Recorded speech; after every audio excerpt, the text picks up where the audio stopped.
I guess this is Bazogaigus question mark is what I'll log them as. That's fine, thank you, pilot. Wide, please.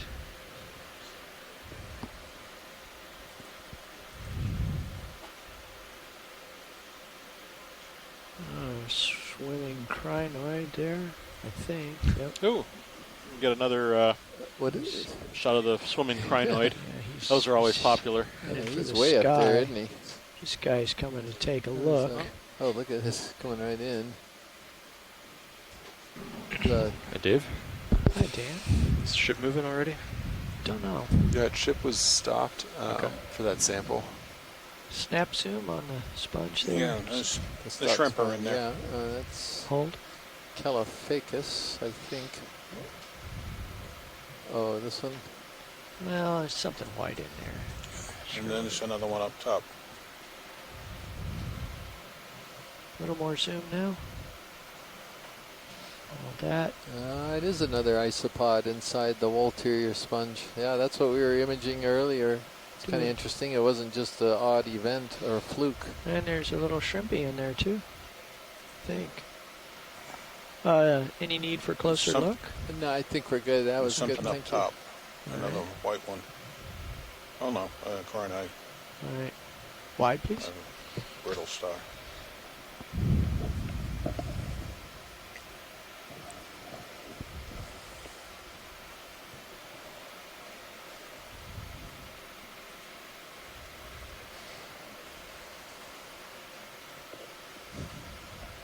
So I'm going to turn my head to port a bit. I'm coming back to where I belong. All right. I was chasing fish. A little update on the dive. We just got word from Dan Rogers here, and we're about halfway up the slope of this volcano, and we're about halfway through our dive time today, so we're at a nice even pace, but we are going to try to make the summit for sure. Go, Pat. Ready for another move? Guys are nice setup. Hopefully good. Getting close-ups and at least one more biologic and a rock or two on our way up.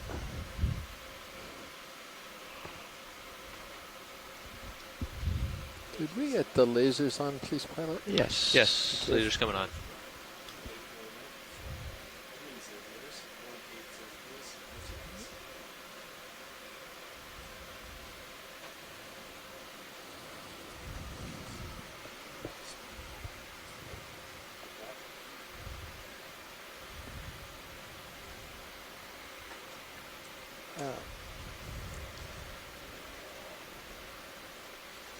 Yeah, so some of the comments about that sponge grab that I'm just getting caught up with in the event log. Yeah, so Sako was saying that was a great grab, pilot, and we got the coral too, and got a lot there, and of course it surprised us it came off very quickly. And Megan McCullough was noticing the fish that was going by as well. So thank you. Thank you all.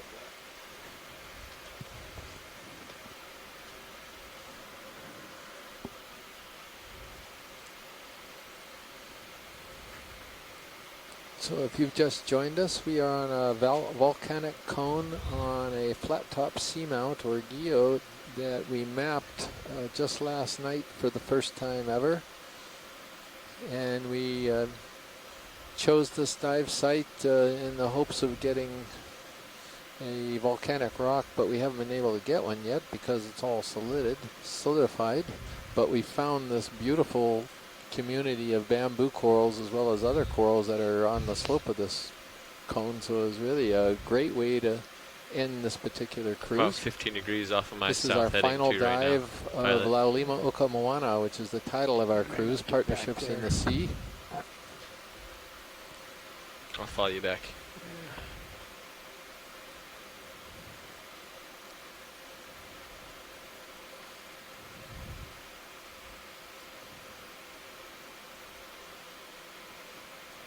Our current depth is 1,800 and about 96 meters. Now we're about aligned. Okay.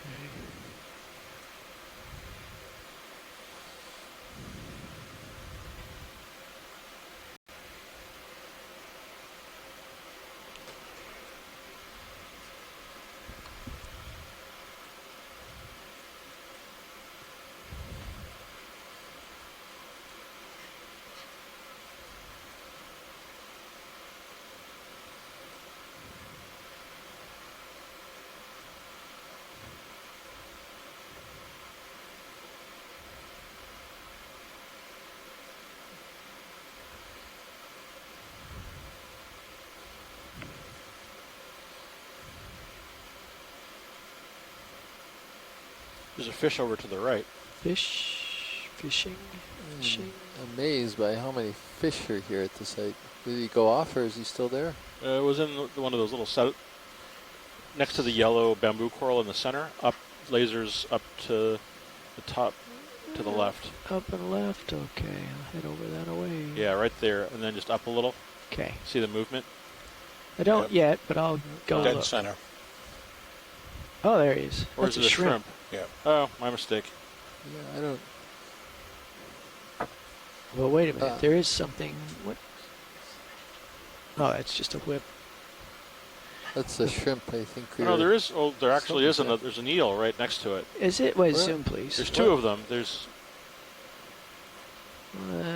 It's a whip. Coral. Yeah. Sorry. I thought so too. Yeah.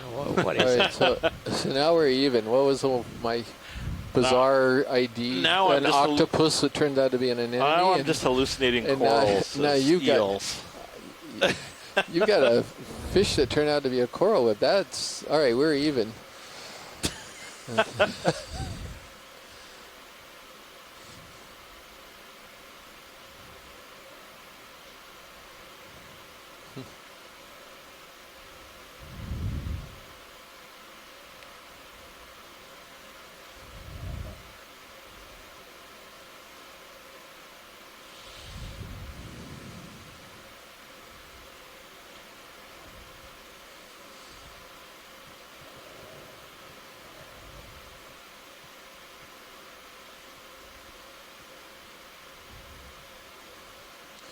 A very straight coral stalk right in front of us, pilot. It's above the lasers. I wonder if we could take a look at that. These are, again, almost all bamboos, but there's so many different species in this diverse family. Not sure we got this one yet today. Okay, a little more zoom.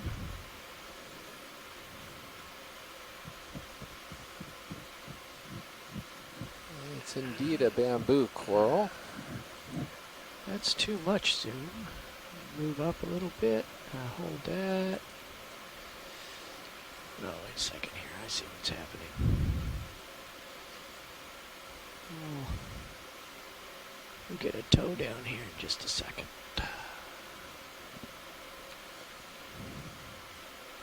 Okay, good to zoom.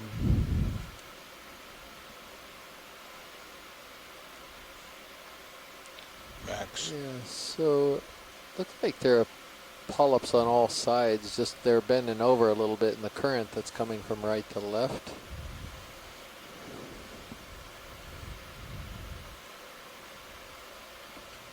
And that means, I was trying to figure this out, so that means the current is going... It's coming from the west. From the west to the east. Okay, so it's reversed, because it was opposite this morning.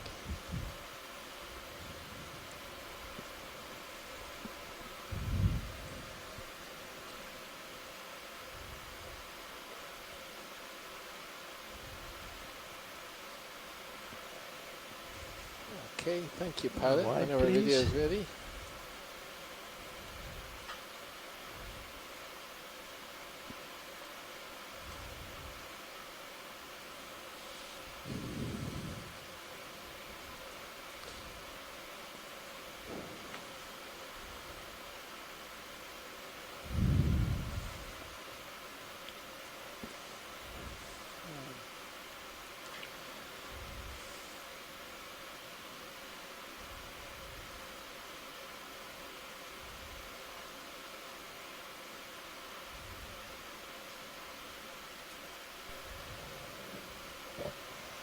Hey, co-pilot, keep an eye on Sirius BSR. Looks like there's one floppy piece in there. You know what this community needs, don't you, Chris? Checking it out. Some colorful starfish. Yeah, some colorful starfish here. It Yeah, doesn't look like it's gotten any worse. There's probably some since the bebeginning of our isolating factor, like the currents are too strong, or definitely, doesn't allow them to settle, or something. There's something weird about the distribution that I don't understand, because sea stars down here, it's like they occur by themselves, and then they vanish. There's nothing else for the rest of the day. Makes me wonder what factors influence settlement. Well, the other thing that was weird is we had a lot of different stuff right when we got to the bottom this morning, and then pretty much we've had the same kind of subset of all of those ones we imaged earlier on. You know, here, there's one primnoid in there, the little unbranched one here, the Candidella. Yeah, I was actually waiting until 56 to ask. Palagorgia we've seen all day. Perfect. This is a pretty Yeah, scene. Look at this. That's a nice postcard view. Send a mom hi from the deep sea.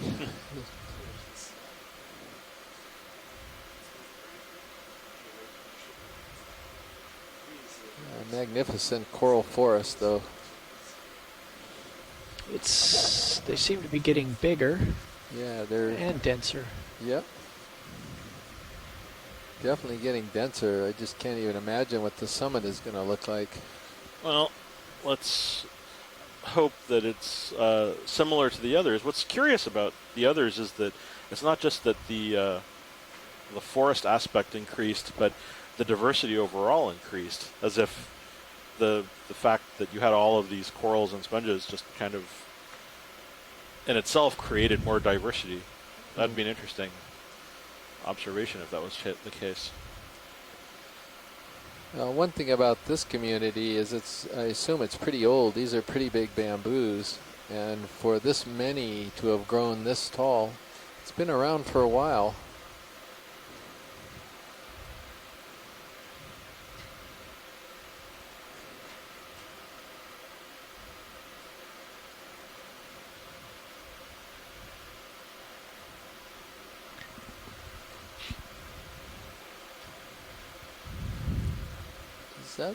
There's something there.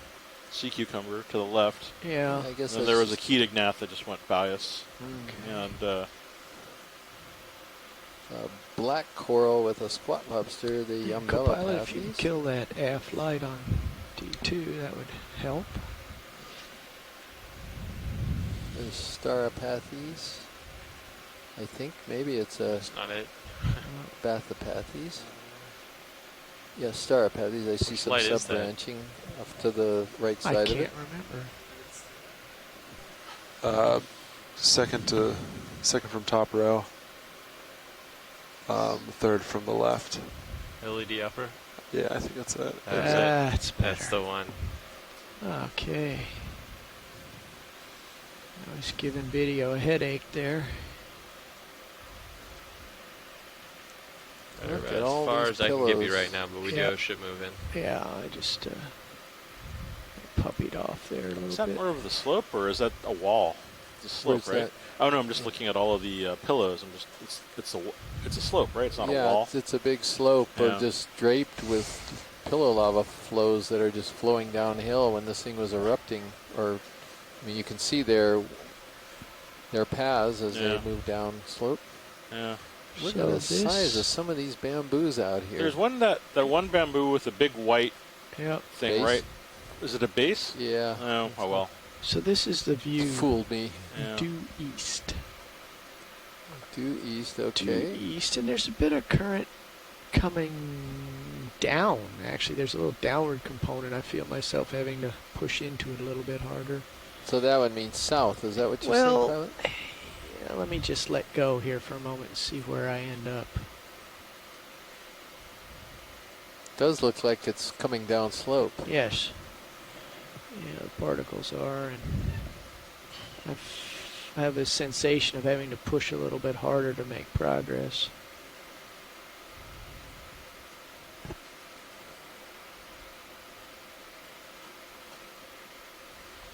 Big Metallogorgia in front of us. Looks like there's a Munidopsid squat lobster up That ahead. one in the distance back there? Yeah, the That dead guy? Phreid sponge. Yeah. Don't worry, co-pilot, I'll be back in just a second. So are you sticking with your west to east current direction after that? When I get back in the center, I'll do another drift test, but I can see things waving around here, and they're all kind of pointed downhill. I mean, look at this, this quivering coral right here. So I think we might be seeing a switch where a major component is more downhill or south. Okay. Could be an eddy. Don't know.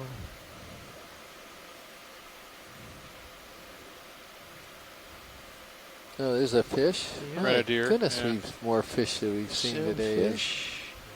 I can turn. That. No, I'll be back in just a second. I'm trying to Let's think just of get a how quick many fish ID. we've seen today. Let's go.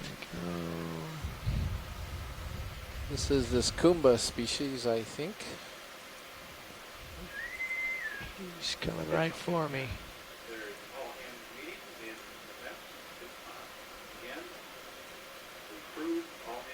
Okay, I have to go back west and rejoin my co-pilot.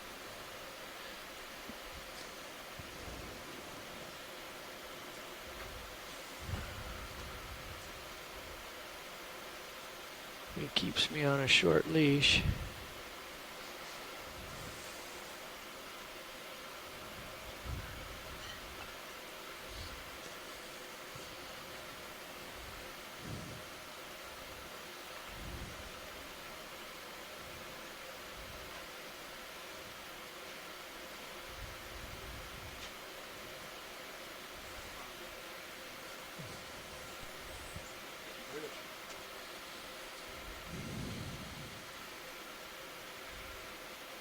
There's a corallium.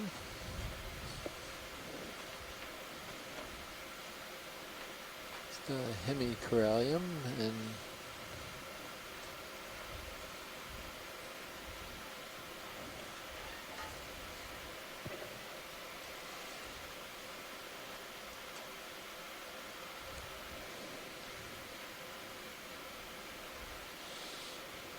that's looking up slope. Still plenty of stuff up ahead. Whoa, there's some big stuff.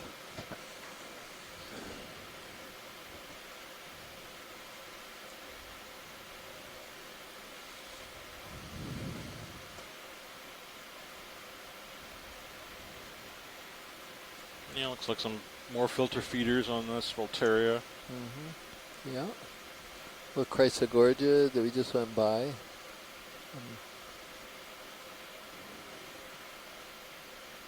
Oh, there's a nice forest of bamboos. Look at that. Some of these are well over. Is that, what about, that's an anemone. Okay. I'm trying to, whoa, what is the stalk that's going way up here? The Rittigorgia stalk? Are you kidding me? That's dead. I mean, how big was this thing when it was alive? Well, that's pretty good size. Huh, interesting. Yeah, Les Watling measured one in Northwest Hawaiian Islands over 5 meters, I think, years ago. Yeah, this one used to be maybe a competitor for that record, but it's probably long since dead, given all the stuff that's grown on the stalk.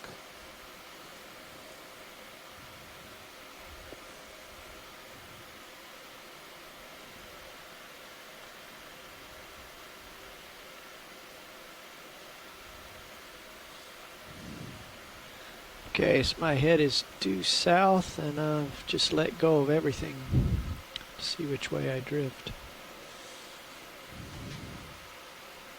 And there's more backwards in it than to the left. So it's more out of the south than the west now, or down slope. So something's changing. Okay. Here. Well, thank you, pilot. We can go ahead and proceed up slope, see if we can get that summit and find Chris a starfish. Which is going to be a tall order today. Something to sum it all up for the day? Yeah, we want to sum it all up. That's very good. In fact, we probably are going to have to do some type of summing up at the end of this dive ready for another move. whole cruise, right? Oh, yeah. Well, you have lots of the other side of glamour of research and these sorts of explorations is the reports, which is looming out of the darkness for us. Yes.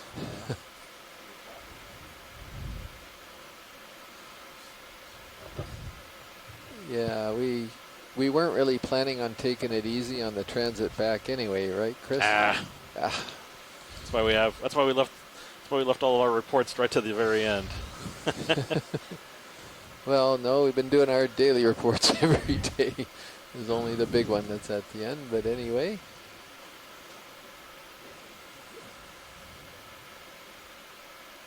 Yeah, it's just an amazing community, and actually I was hoping to find a really rich bamboo community down here in the monument.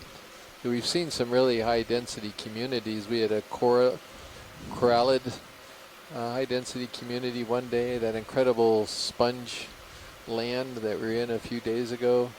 The plexaurid, the yellow ones. Spongeland was amazing. Yeah, Spongeland was truly amazing, that's true. The plexaurid site was nice, mainly because the other things that lived there.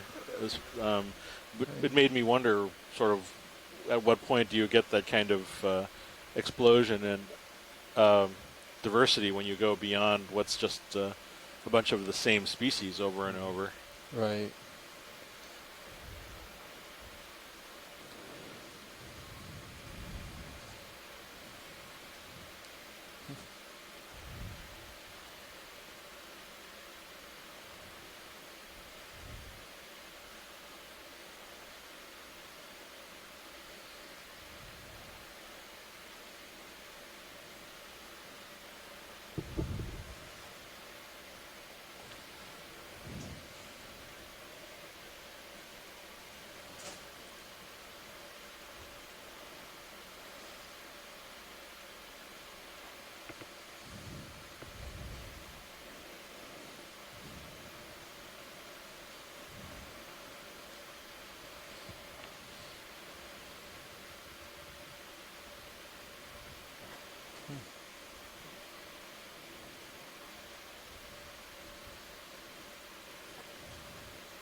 The interesting thing about it is that this community has continued all the way up the slope from, I mean, it was reasonable community when we started, and then it's just been picking up speed as we've gone up toward the summit. But we never really had a bare spot on this pinnacle anywhere.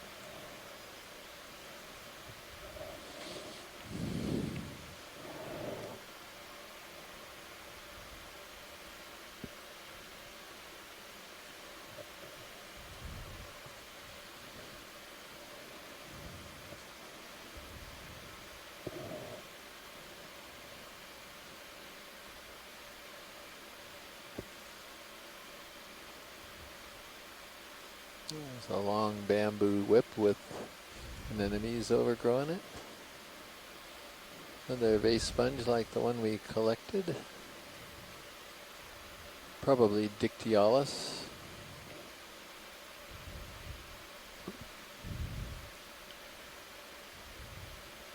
Amphomastus. Okay, we need something sterlingly new. I upset the... Oh, there's a crino. Well, a swimming crino will do for now. We still haven't captured one on the run, using its feet. Well, we need to find the right kind of stocked crinoid, I think. Stocked or no, unstocked? I've seen them actually, for the lack of a better word, scrabble across the, the rocks with their Some of the shallow feet. water ones do that. Yeah. I know.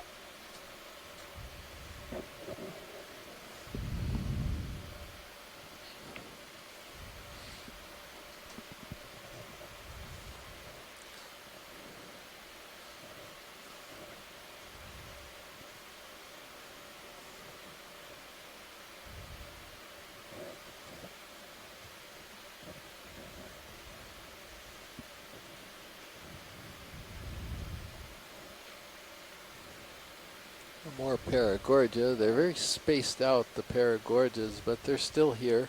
Saw them in the beginning.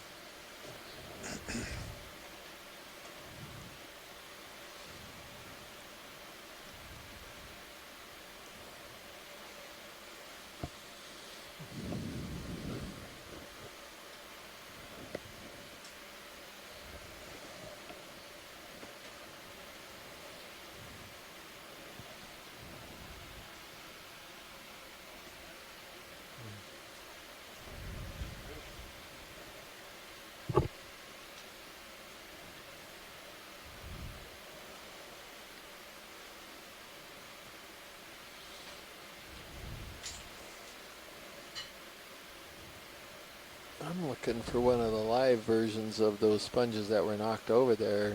So far we've seen 2 dead colonies. This isn't it. This is the Bolosomini nugenus that we saw earlier. But these Skeletor-like sponges, I've seen 2 dead ones already and not a single live one. This is a little strange.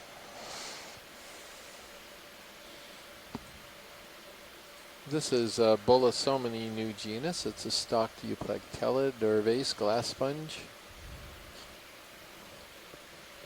We call these the ET sponges. Oh, because of the eyes. Because of the eyeballs, which are just 2 osculum or holes in the sponge on one side. They give it that look like eyeballs from a distance.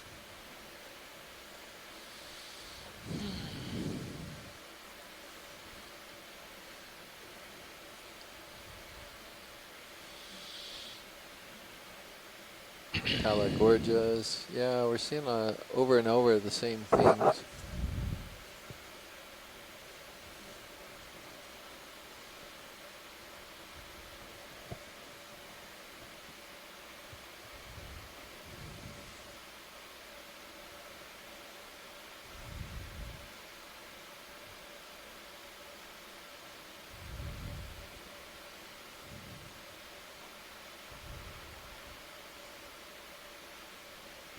I'm ready when you are now. Copy. I just want to wait another minute so we don't stack on too much. Should move ended 2 minutes ago, so we still have a couple minutes to swing. Yeah, that sounds good.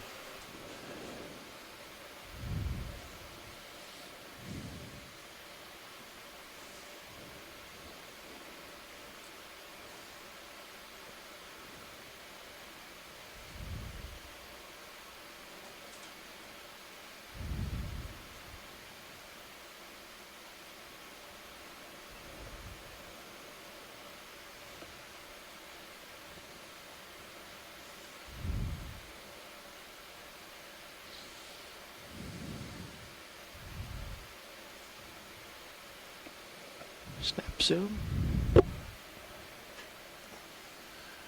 something?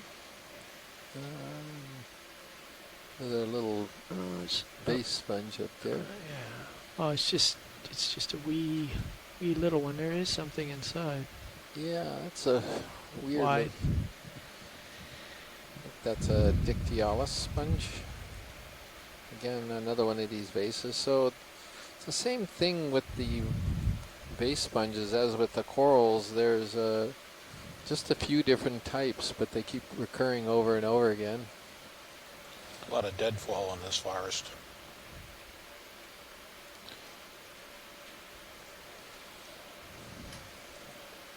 All right, Copad, I can put that move in one if of you're ready. the I4 clade bamboos. There's a shrimp in the water column.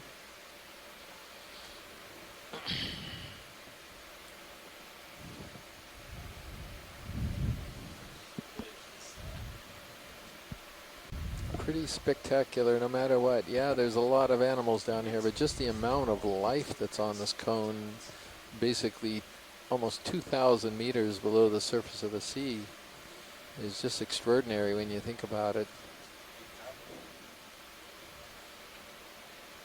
Pressure here is very, very high. Like the inside of a fully charged scuba tank. The water temperature is something like 2 degrees. What is the water temperature right now? It is about 2 degrees Celsius. I think 2 to 3 degrees Celsius, just above freezing. totally black. Without our lights, you'd be seeing nothing. It'd be totally dark.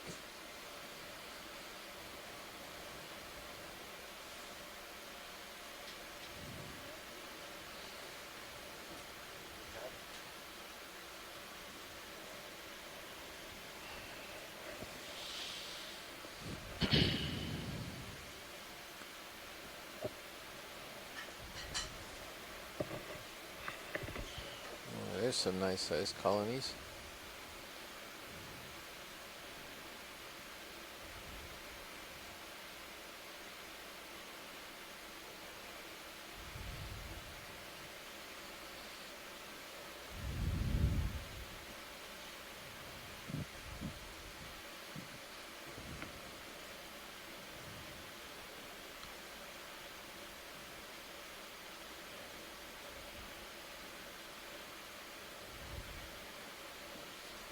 Yeah, look at that.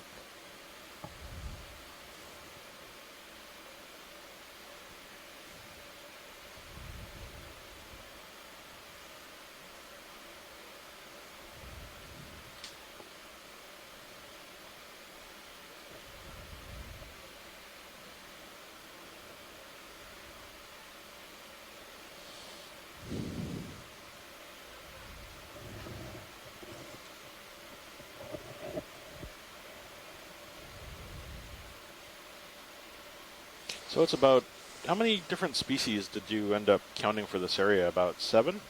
8? A dozen? More than that. In the beginning, we were just imaging one new thing after another. And then it kind of, we reached an asymptote there. And then hey, Dave, what's that over to the right? Yep. So I don't know. Zoom, please. All right, hold there.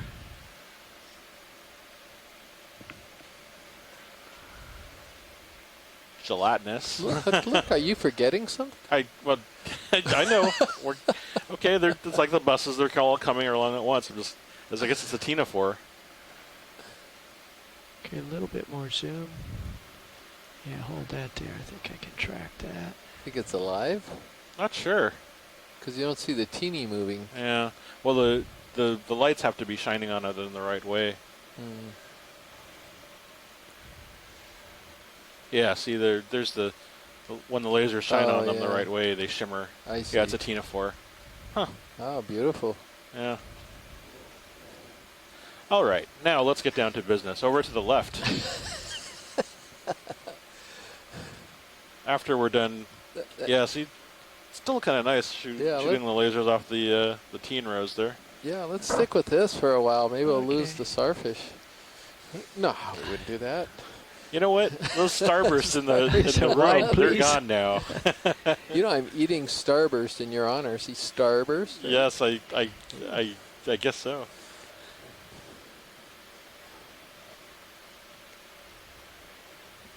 Oh, he's still there. Yeah.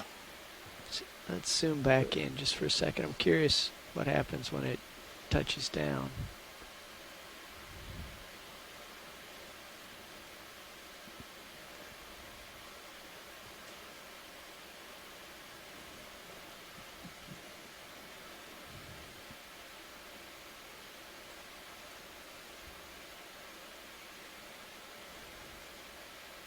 What happens when it gets caught in a bamboo? Yeah.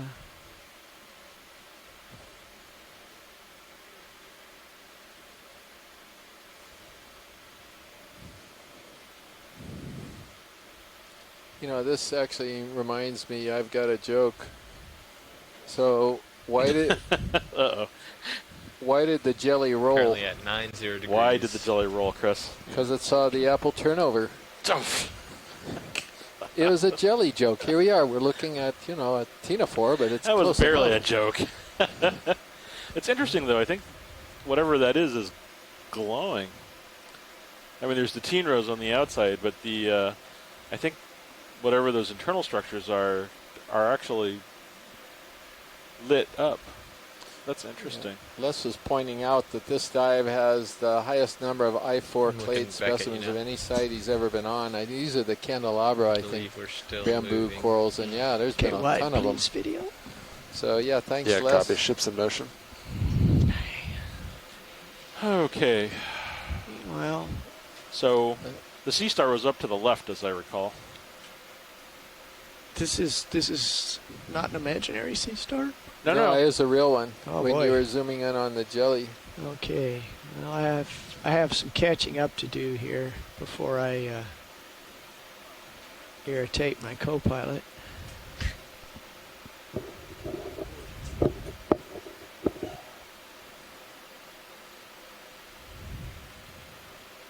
There it is. On the lower left. Yeah. On the straight ahead. Yeah. Yep. Zoom, please, video. Yes.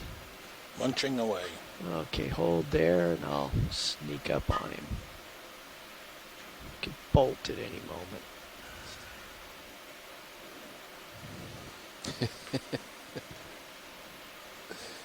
Matt just called it a beast. He's getting into it. I'm going to be civil for the sake of the fact that he does all of that work for us. That's yeah. Yeah. Yeah. This looks like another Evoplasoma, the kind that we saw earlier. Boing. Stand by.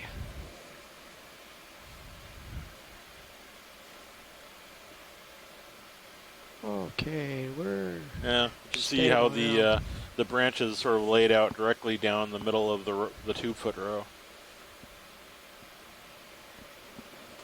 We're stable if you want more zoom. Lasers could Sure. come off. If we can get something beauty. on the... If we can get the stomach, if it's averted. I don't know if it...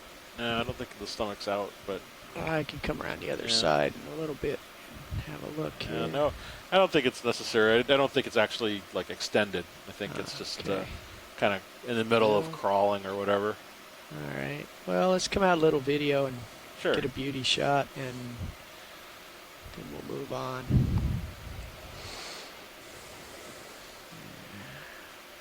That's kind of a nice scene there with the starfish and the corals in the background. Let me know when you're happy there, Bob.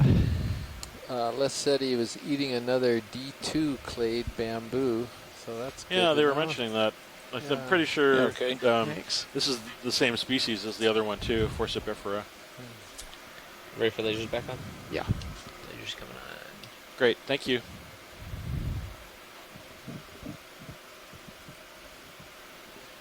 Can we zoom on the top of that? With all the crinoids, okay. Got you just about Oh, over you here. see a lot of stocks. We'll get another one, Megan.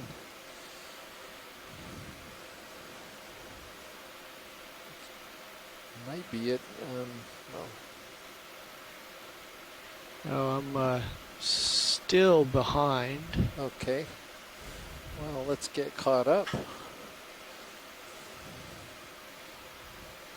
There's a nice sized bamboo. Look at that colony up ahead.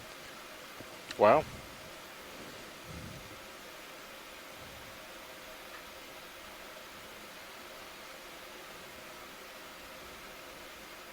There's another anemone in there. What is that? Snap zoom, please. I think it's an anemone. It's maybe an octopus again. Just joking. No, wait a minute. It's an anemone. Boy, was that a bad call. Yeah. Okay, wide, please. Sorry. Well, no, I Yep. mean the egg was reasonable. There's an egg-shaped thing there. Yeah, that anemone is Actinoscyphia, I'm pretty sure. One that seems to specialize on living on corals and other stick-like structures. All right, Copilot, ready for another move? Yes. Copy. Fish. Yes. Oh, we have a fish up ahead. Oh, yeah, look at that. Oh, the other one was a shrimp. Yeah, we can zoom. Another I-4 clade for Les Watning, those candelabra bamboos. Yeah, looks like another one of these kumbas. It's a kumbaya, my friend. See, I was wondering earlier if there's a species named Ya, because then that would be... Somebody was talking kumbaya. about. Somebody was talking about it. Okay, wide, please. Might have been Scott France's recommendation one year when we were seeing a lot of those. That'd be great if they figured it out and named it that. I've heard stranger things. Andy, you want to come in here for a while so you can have your farewell to 1706 flight? Can we zoom in on? There's a brown ball, I think, down on the bottom. I'll be on the next cruise if you want to. The lower part of the screen. Lower part. Oh, yeah. Okay. Zoom, please. I didn't catch that, Andy. Over to the I'll right. be on the next cruise if you want to finish it out. I don't know. Maybe. It's it's an anemone closed up a hormathiid. Yeah, sea anemone. Yeah. What's kind of a sad-looking thing? Well, he's just sleeping. Yeah. He looks alive. He's just closed up. Yeah. Dormez-vous. Okay, we can move on. Thank you. Yeah, it's just dormant.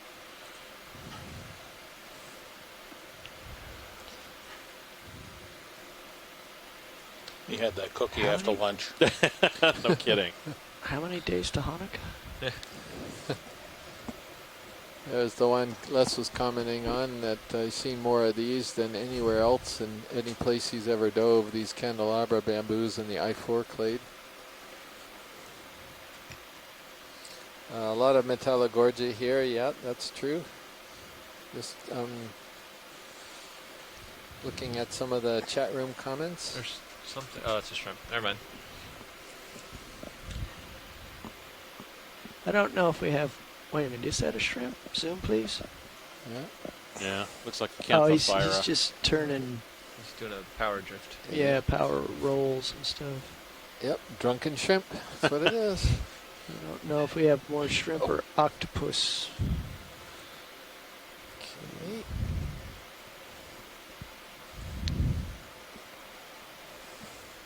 I've started developing sort of a hypothesis that it's going to reach a critical mass at a certain point, and as we add more taxa, it'll start to just become more. Because that seems to be what happens with the other cones. Could be, but you know, sometimes we've been really surprised where these communities taper out, and then you get just a switch over to a different group of animals for some unexplained reason. Yeah, that's true. Oh.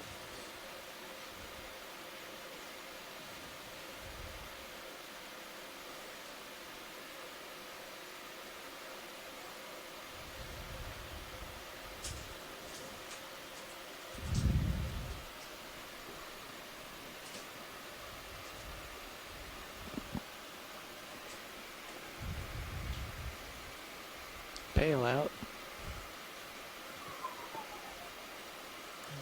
Crash. It's a hard landing. So that's Andy on the stick now? No, he's resisting. He's resisting. Okay. Right. Okay. It's easier to nap over in the co-pilot chair than it is in the pilot chair. So. No, that's fine. I'll have to refrain from my joke I was going to tell, but no problem. Doesn't apply to co-pilots? No. It was at your expense, by the way, too. Oh, dear me. There's something in there. Here we go with the brittle stars jumping off of the look corals. at that. Oh, wait. What is that? Yeah. Zoom, please. What? Well, that's what we're trying to answer. Slowly. See, you outran me there. That thing. What's that?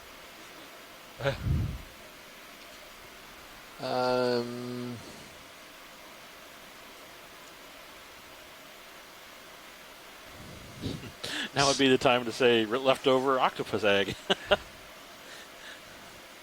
This is it. This is your big new find, Dave. Well, it looks like somebody lost their Kleenex. Well, yes, it does. I'm sure there's a rational scientific explanation, which is, why we brought you along. I thought you were looking at some incredible huge crab or something you were going to zoom in on. Stand by here. Let me get. Okay. We'll get we're getting a close up of this one. Of the toilet paper. I said Kleenex, right? I know you did. That's a brand name, though. Be careful. You can tell it's the end of the cruise, can't you? Yeah. And so can everybody on shore, too. Is it mucus, leftover mucus from a larvation? No, it's... My guess is it's probably some kind of egg case. I mean, something we haven't identified yet. They turn up from time to time. Or it could be something like that comb jelly, something dead that just kind of catches as it gets tossed around on the currents. We can move on. I think it's something the coral will probably eat. Well, I thought it was mucus too, but it's not. It's not? It's not. Okay. They've got it. Oh, dear. Wide, please. Time to leave. It might be tissue, or it might be a glucopolysaccharide. There we go. Now we're getting back to science. Yeah, That's what I wanted to hear. I wanted a scientific label to put on it. And we're out of here.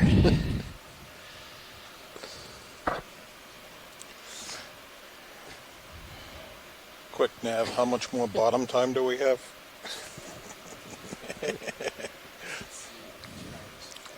Oh, we got 2 more hours of this. Not me. I'm out of here in half an hour. I'll never do it again. They probably won't allow me.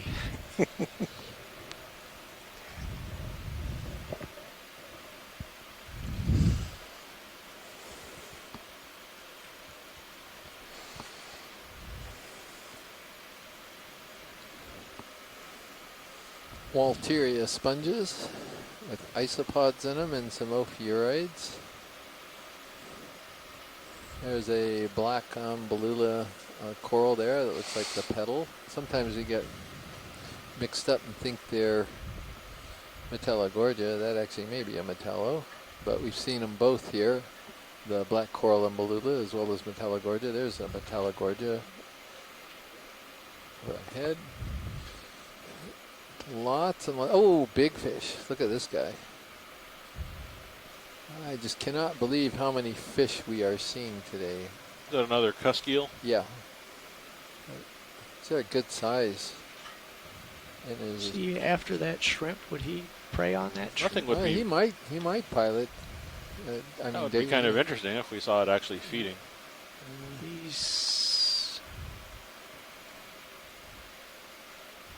He is studiously ignoring me. I'm going to get around here in a minute. But you're not going to let him, are you? Well, I don't know. He's a lot faster than I am. I appreciate him holding still because that gives us a chance to get a decent ID on him. Okay, we can get a little bit of zoom, please. That's good. Just come up with him here. So, Basogygus would be my best guess.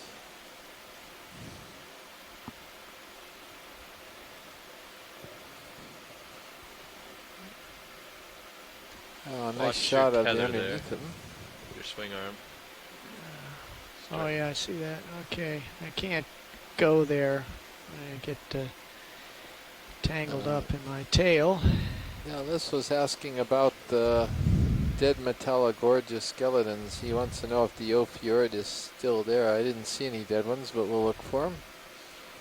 We spot one.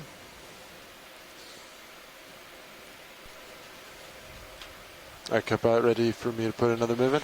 Yes. Copy that. Ready to move.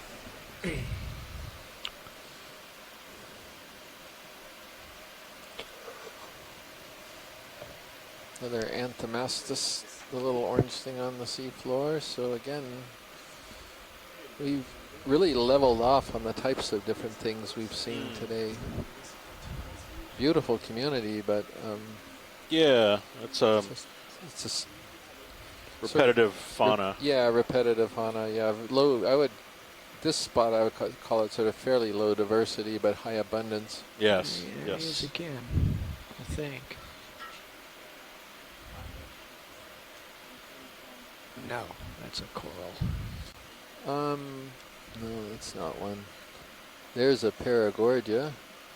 Could take a look at this. We haven't looked at one of these for a little while, the red one. At least it's colorful. Probably is similar to the ones Zoom, down please. slope, but let's take a quick check. Yeah, it's got zoanthids on it, so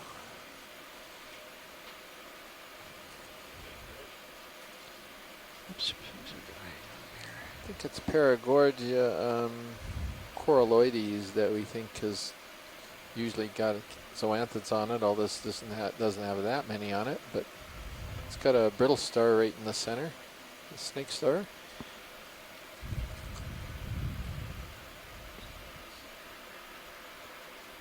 Wide, please.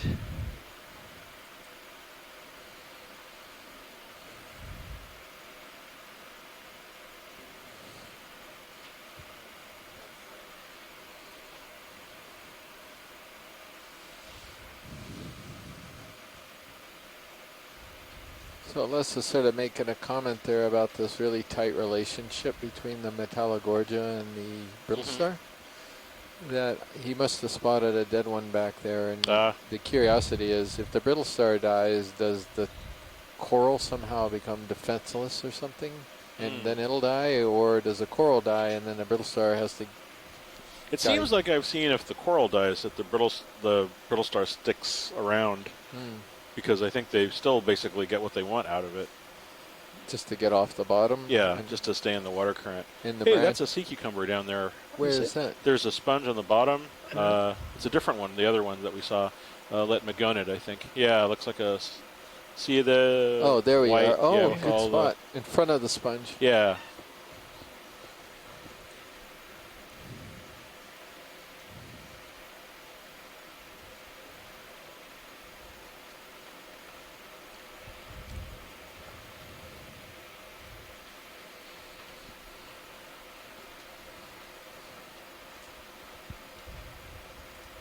I'm leaning toward Dematidie rather than late Magonid.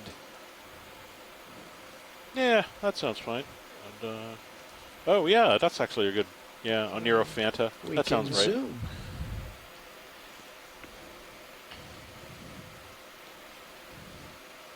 So this is another species of sea cucumber. The ones we've been seeing have much fewer and much smaller projections on the surface, but they still essentially have a similar feeding mode. They're particulate or detrital feeders. They like to eat all of the delicious ooze on the bottom of the seafloor. This one's not as clear. The intestine you can only barely make out, but they perform in very much the same fashion. They eat sediment and then they leave a casting at the end afterwards. But you can see the very pronounced legs that are modified suckers, rather tube feet on the bottom. And if you were to count them, there's the 3 on the top, and then there's probably 2 rows of them on the bottom. So, neat. And kind of curious looking. We can move on when video is ready. Thank you. There's a Bullosoma sponge facing the other way. They haven't been in very high abundance. Hey, Dave. Yeah. There's a bamboo coral to the left that has a little yellow thing on the...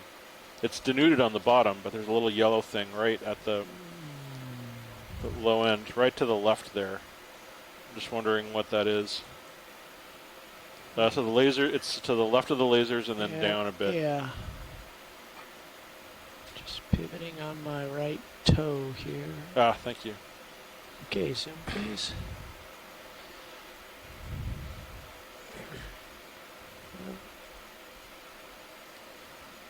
Oh, it's a sea anemone.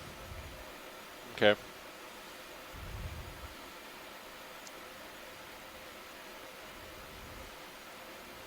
Yeah. Okay, we can move on. Thank you. Wide.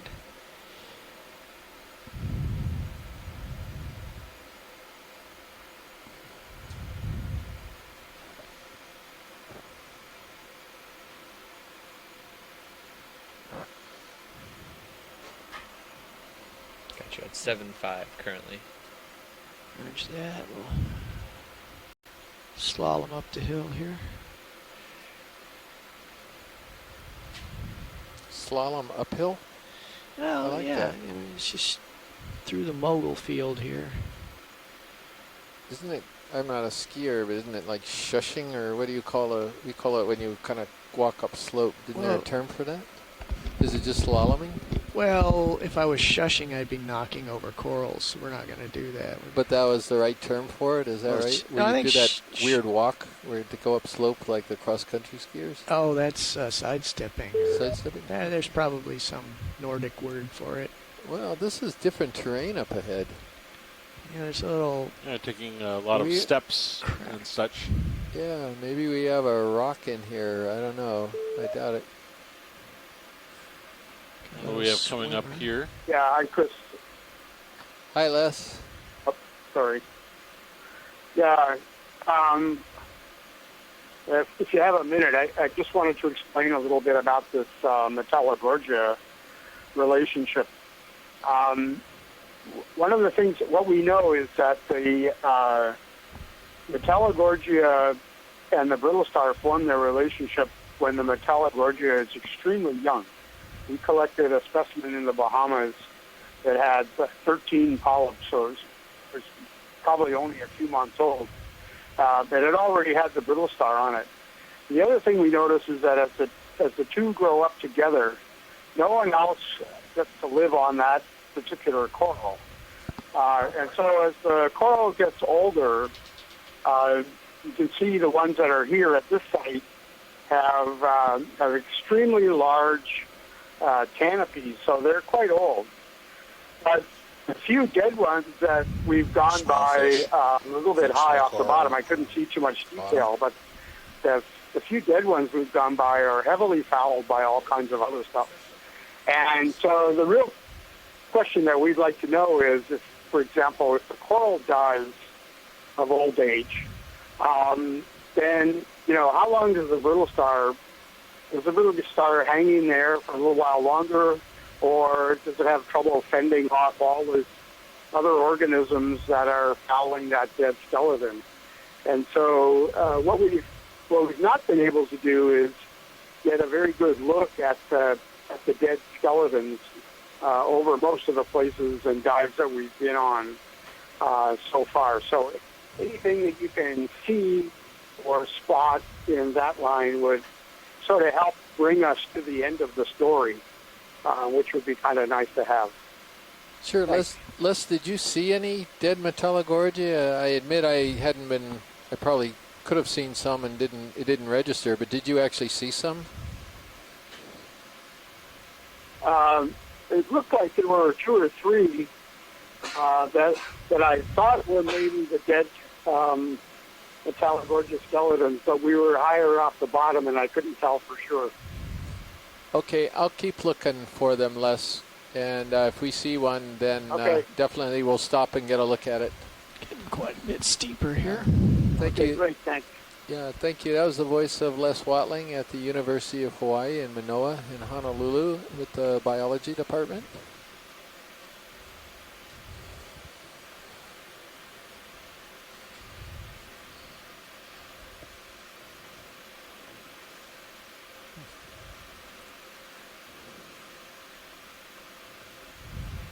We're getting fairly close to the summit. As you can tell, the terrain is changing a bit. Excuse me, pilot. Is there any way you can get that colony straight down, going off to the lower left?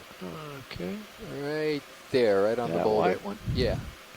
Sure. I think it's something new, and I think I know what it is.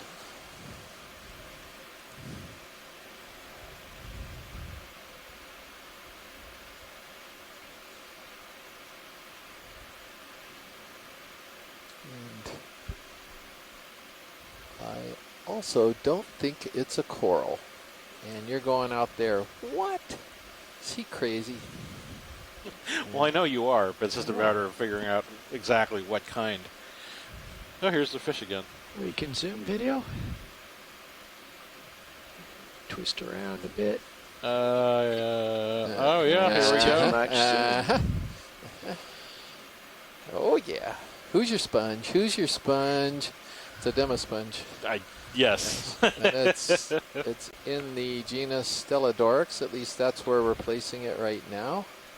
And there's next to it a Bathopathes black coral, but this is a sponge that's got the same morphology as many of the corals we've been passing over all day.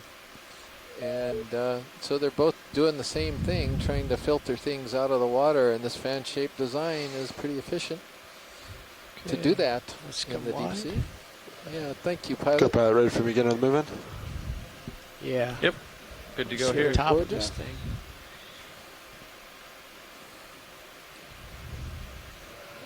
I don't know what tips over those yellow corals. See that yellow one? We haven't even been up there yet, so something tipped it over.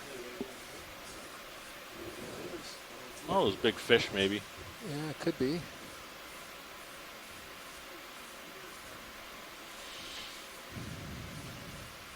Big, I guess, Aristeid shrimp, if I'm not mistaken. This one, that would be a pretty one to zoom in on. I think it's the first one of these. a little bit here, video. And stay with that. Oh, beautiful. Gets that background. Oh, nice.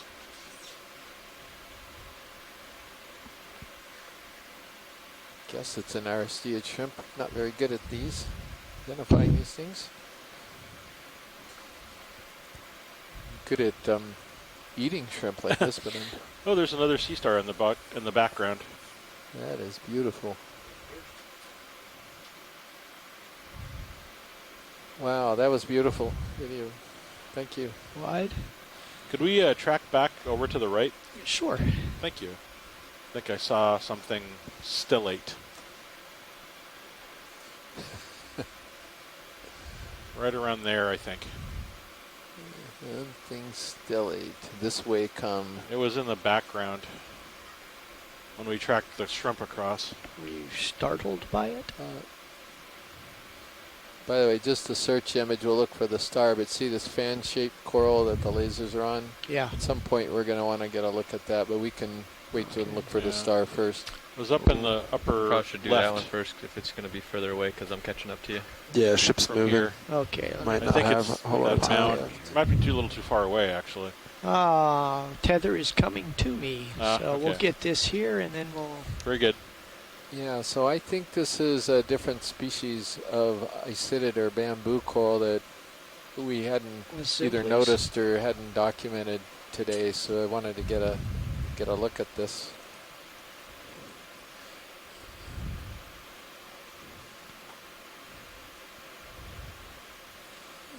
It is a nodal brancher, I believe. Les, just trying to, is this a Jasonisis or something like this? It kind of has a Jasonisis look to it to me, but, or J-clade maybe, I'm not sure. Gonna see if Les is seeing this right now and will respond in the event log or on audio. There we go. Yeah, this is probably a J-clade or Jasonisis. Like, thank you, Les. Wide, please. Yeah, thanks, Les.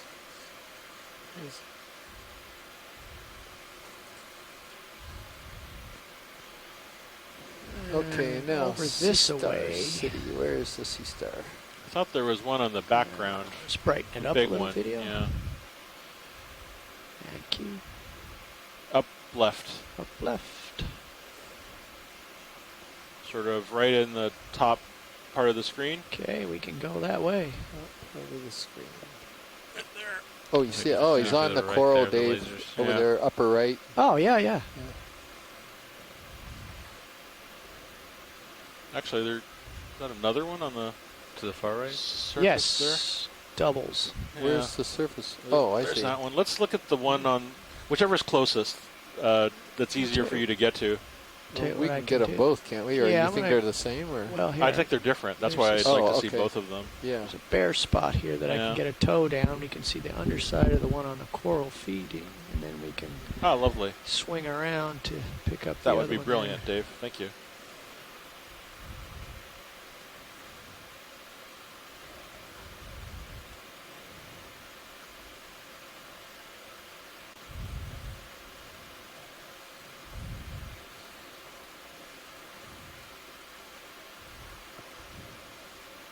there. And we can zoom. It's like he's only hanging on, right, Chris? Or has he got his stomach out? Yeah, this one's hanging on, but it's clearly been feeding. Oh yeah, this is.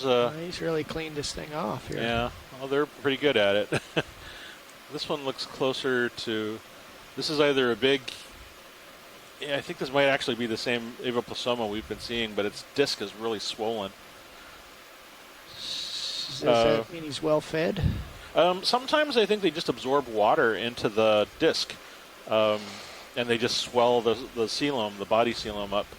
I'm not quite sure why they do it, other than perhaps to aerate all of their gills, because all of the feathery white fuzz that's on the top surface, that's how they breathe. So there's that, but also they could just be, it might be something that facilitates feeding. So hard to say, but yeah, that's good. Wide, please, video. Yeah. I'm wondering if that other one might be the same thing or if it's something different. What, he's just transiting between corals? Or well, that's what I'm curious about. If it's another species or if it's the same thing.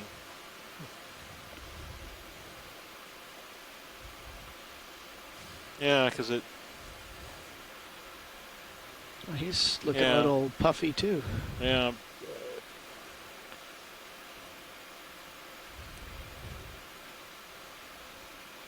There's probably something under it. Being okay to zoom.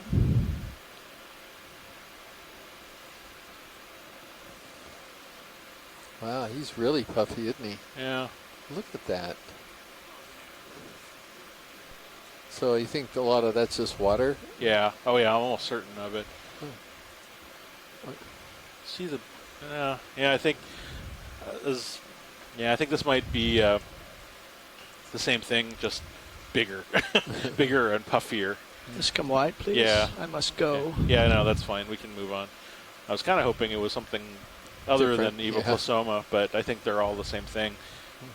But see, this is what I was talking about, was I think there are conditions when they start to become more abundant. There's more food, certainly. Well, then maybe there's a community gets established where they can actually interact with each other and reproduce at some point, I suppose. Something in that vein. Right. There's enough substratum for them to settle out and eat. Okay. Sorry, I was seeing something about we can pass by. I'm looking for a live one of those phreads. It's just another dead one. It's down below. But as you can see, we're slowly getting very close to the summit here, which is within reach. Within reach. And we can start going crazy on close-ups. And I don't know how easy it would be to kind of pirouette around the summit once we get up to the top to see if the corals are on all of the sides, at least near the summit. That would be kind of interesting. Well, there's a new watch coming in that will be happy to. We're within maybe a couple moves of the top, if we believe our multi-beam. See more dead stumps up here suddenly. I think there's a sponge to the to the upper left corner. Got it.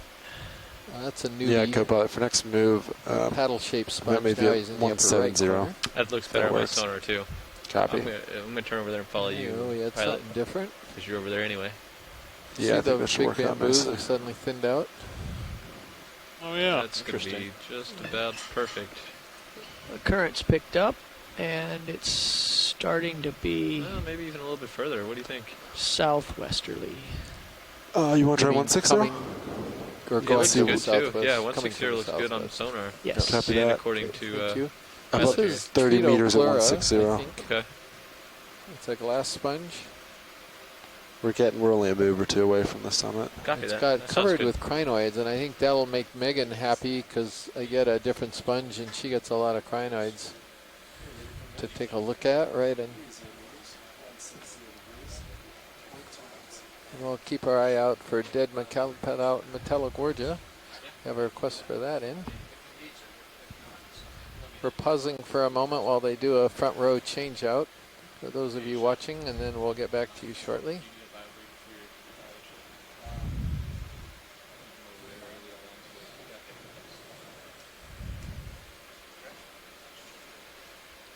There's finally a live one of the Phreads right there. Okay. It's turbocharger sponge in front of us. Right, Matt? Turbocharger? Yeah, the top. No, Zoom, you're please. right. It could be dead. It's, if it is, it's newly. It's kind of in between. Yeah. Dead brown and bright white. Hello. Video, can we get a zoom? Thank you. That's good right there. It's a good way to describe it. It's kind of in that. Maybe it's a necromancer sponge. You guys are laughing because you know the movie, don't you? You like Riddick too. Just like me. Can we necromancer? Necromancer. I almost had it right. It's close. What did I say? Necromancer? Yes. Oh, sorry. Okay, wide please video. Just watched that movie on my iPad, by the way, in the room. Took me about four nights to get through it. Half an hour a night, but got through it. Hi, Don. Hello there. You are going to have the wonderful experience of seeing the top of this thing. I'm not going to... Oh, joy. I don't think I'm going to get there before my relief arrives, but I am... Happy. I am climbing. Okay. Do we have a ship move in?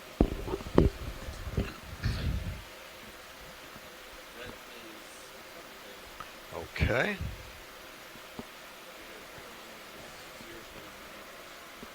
These are Paragorgia Octa Corals there to the right. Okay, Lots of thank you, bamboos, Ned. and while they're doing this change out, if you just joined us, just looking. It looks live like he's broadcast stretched from out the a NOAA bit ship here. Okeanos Explorer. We're in the Johnston Atoll unit of the Pacific Remote Islands Marine How's National the Monument. tether been looking okay this We are time? near the eastern boundary of the monument. It extends out Loops, 200 miles from Johnston Island. And we are Did they exploring put a turn seamount in this that we morning? don't know the name of because it was just mapped. Remember they talked about it earlier in the this meeting morning last by night. our ship I don't know if and it our was done. crew, mapping crew, led by Mashkor Malik. Oh, there's a purple coral. There I you go. see First of those. Sorry. And we've encountered a beautiful coral community here on a volcanic cone that sits on the top of the summit of the seamount. We've been working our way up slope on the cone all day.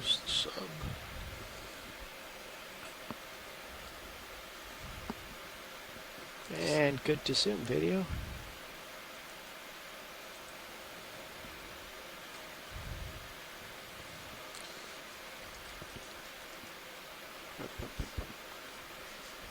I can tell it's gotten steeper because it's very slippery. I just lost my toe, but we'll get it back. Just hold there. So this is Victorgorgia. This is an octocoral like the others that we've been seeing. It's unusual because it has this really distinctive purple color, which isn't something one typically associates with deep sea animals. Okay. A little more gently perched. Now let's try some more zoom. Nice, I'll hold that there.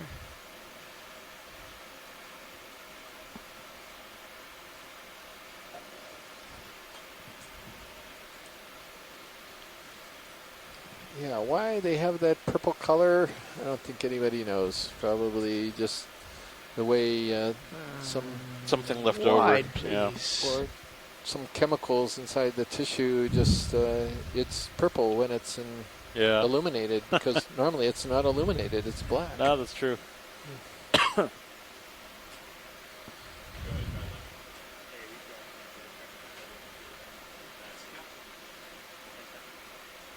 That's a corallium, hemicorallium, or coralliate, excuse me.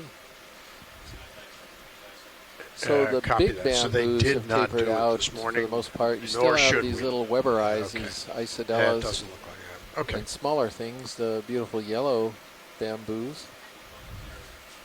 Copy that. Thank you. And there's a denuded Iridogorgia stalk there that's long since dead, I guess. Now an apartment complex for Ophiocanthids.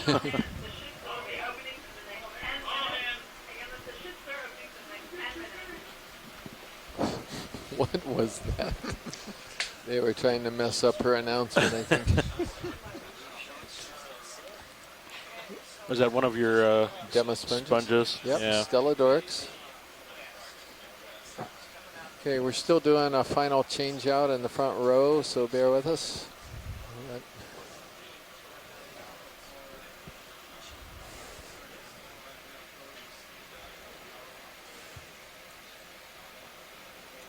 You know, Dave, I think you're going to make the summit, according to HiPAC.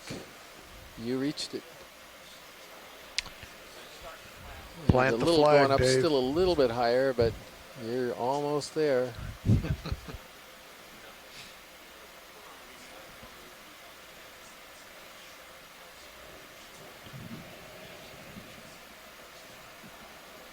Very close, well, not quite there. We're almost there. We are at, looks like 1,802 meters.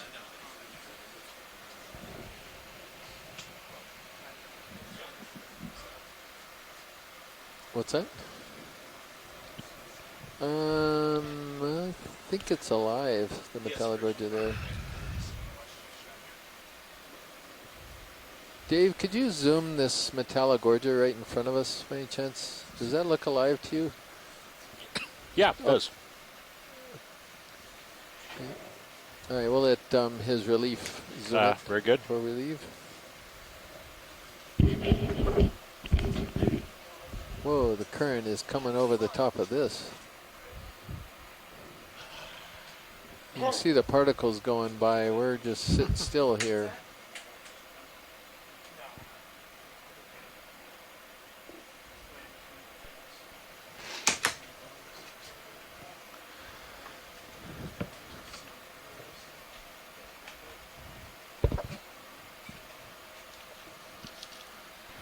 All right, watch leads. Just did a quick change, and I heard you wanted to zoom on something. Just a snap zoom of the one that's closest to you in the center, this Metallogorgia plume-shaped thing. Yeah, copy that. Just right to to the see left. if it's alive or not. You have a request to look at a dead one of these. Copy that. All right, video, come on in. And it is, it's just closed up. Well, it's alive, but all the polyps are closed. Yes. That's why it was kind of weird. Yeah, thank you, pilot. That'll work. All right, video, come on out when you're ready. All right, Don, I'll try to center up a little better with you. Okay, copy that.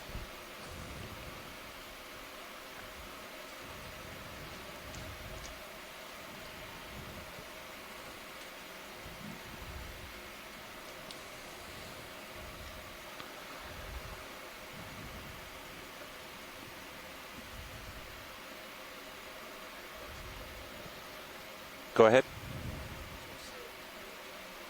Yeah, current really picked up.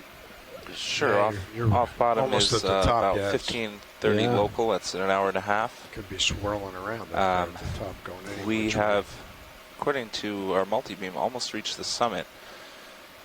So we can maybe do a little circle around it, or just continue uphill until there's no more uphill.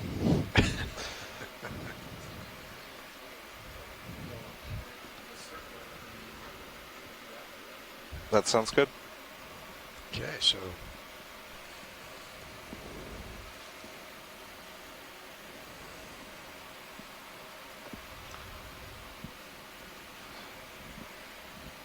we're very close to the summit. We're not quite there yet. We're going to continue going uphill until we run out of it uphill. We have an hour and a half left, so we're definitely going to make the summit. And then at that point, we might see if we can circle around it and see if these corals that we've been seeing all day are on all faces, and look for small stuff. And yeah, if it looks like somehow figure out if we can get a rock. 145 is the tightest upslope here, according to the Sirius sonar. Copy that, 145. Okay, I could believe that.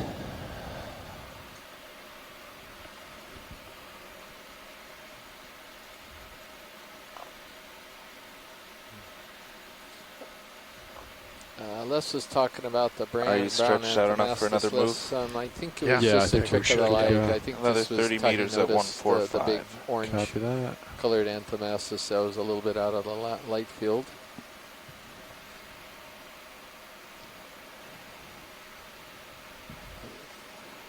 Bridge, Nav.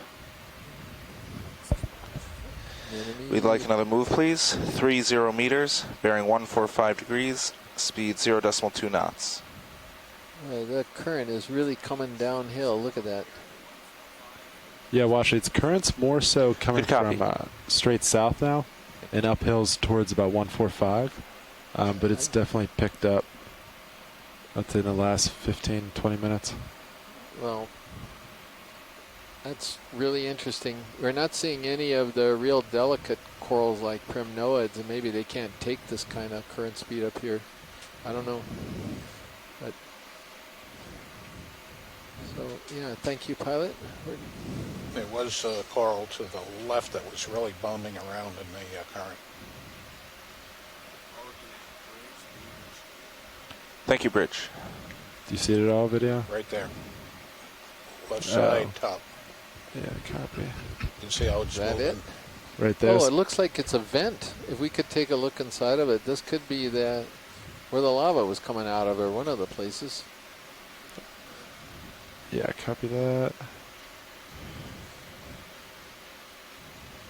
You would dead center watch it? Is that what you want? Yeah, dead center, right where the crack and sort of hole is. Interesting. So I'm just trying to turn a little bit against the current. Our video, come on in. Yeah. We want to get over that. We want to get over this mound. Oh, sorry, I was talking about the actual top of the hill there. Oh, copy the that. big Yeah. All right, come on. We're moving in that direction. Just wanted to look inside the what appears to be a crater. Yeah, we can do that. Could just be a rock jumble or something, but that might be the top. No, it's a small vent. we still Do you got see upslope any over rocks that, that might be grabbable in here, pilot? Stand by 1 second. Maybe. That one might. One by That's the a good lasers pillar. might be the only one we've seen all day. That's big. It's big, Yeah, but the one well, under we've it. seen The nothing. lasers are on it now, maybe. Perhaps that one. I think it's a little big. And it's a long range. Even the one laying down there. There's under a the Starburst lasers, candy roll right in it there. for you. Referencing that one right there. Yeah, that one there. We could poke it, but I don't know what it is underneath. Might just be an hard iceberg. to tell with yeah. that sand around it. What is that angular one that's above it? Is it? I think that's a little 30? big for us. Yeah, it's 30 It's at more least. than 30 in every dimension. Yeah. Yeah.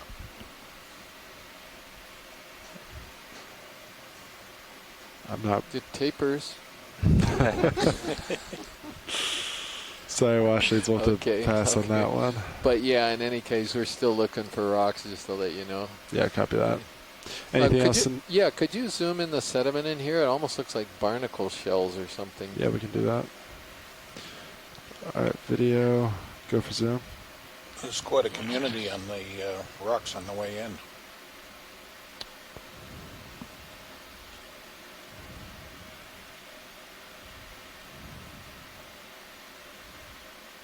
Huh. I think they are.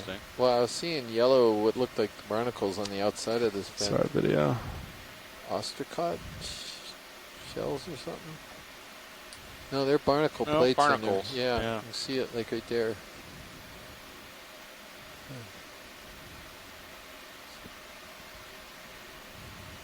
So how do you get the very top of a volcanic cone filled with barnacle plates?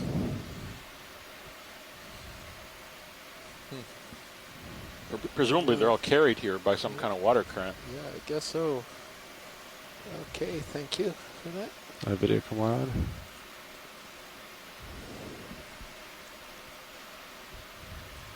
Yeah, that's all solid. Yeah, there's a pretty good community around to on the the right. rocks We here. haven't seen a whole lot of those for a while. Saw them early on. To the right? Yeah, it's on the right side of the vent here. Right there. Coral colony. We could get a snap zoom if possible on that. Yeah, one in center? Yeah, that's Copy that. All right, video, come on in.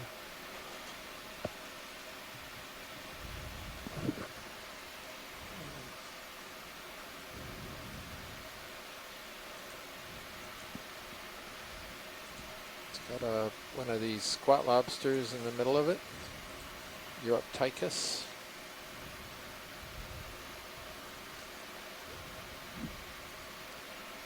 Yeah, that's fine, pilot. Whenever video's ready. Okay. All right, video, come on.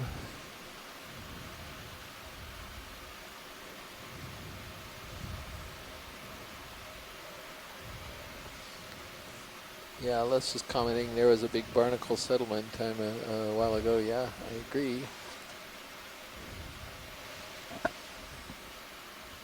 Bunch of chrysogorgids here. There's several different species of them. That's interesting.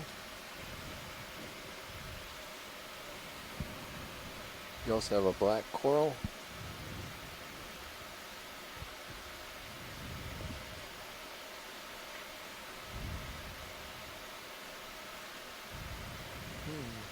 There's a coralliid, the hemicorallium, the pink one.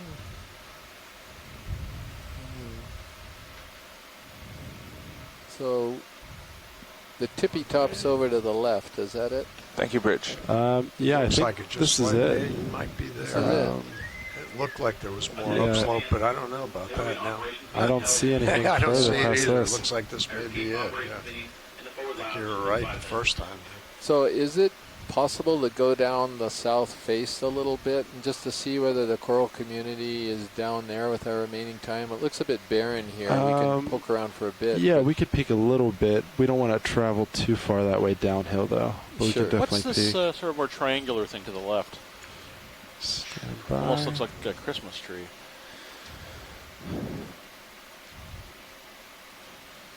Pilot, in terms of Is that our just a sponge stock with a whole bunch wind of... and Where am I current, looking, Washley? To the left, it's red. I think it's just a coralliid on end. Oh, yeah, okay. Yeah, I'm just looking at a coral colony on end. Okay, copy Yeah, that. yeah, that's fine. Thank you. pilot, in terms of our wind and current, I think the safest side to descend would be southwest, if you want to do that. Southwest. Excuse me, pilot. There's Yes. a little white fan to the lower left there. I don't think we've seen that. Yeah, copy that.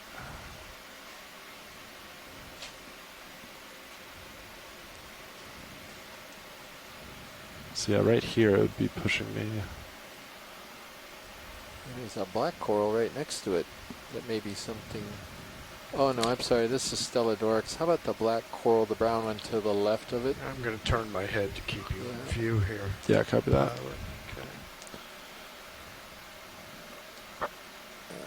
All right, video, Yeah. come on in.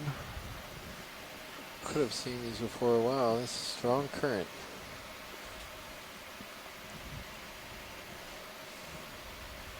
Yeah, I think this is different than that Trissopathes we saw down below. I don't know. It's Antipitherian.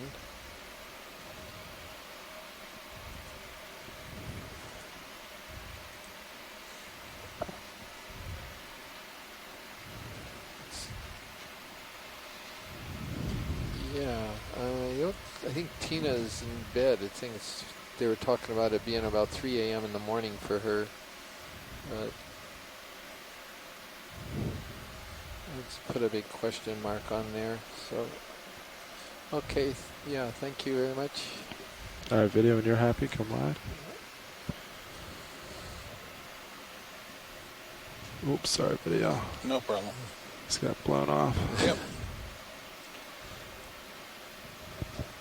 And these yellow things, maybe, is there any chance we can look at the yellow ones? I'm seeing things suddenly for the first time here.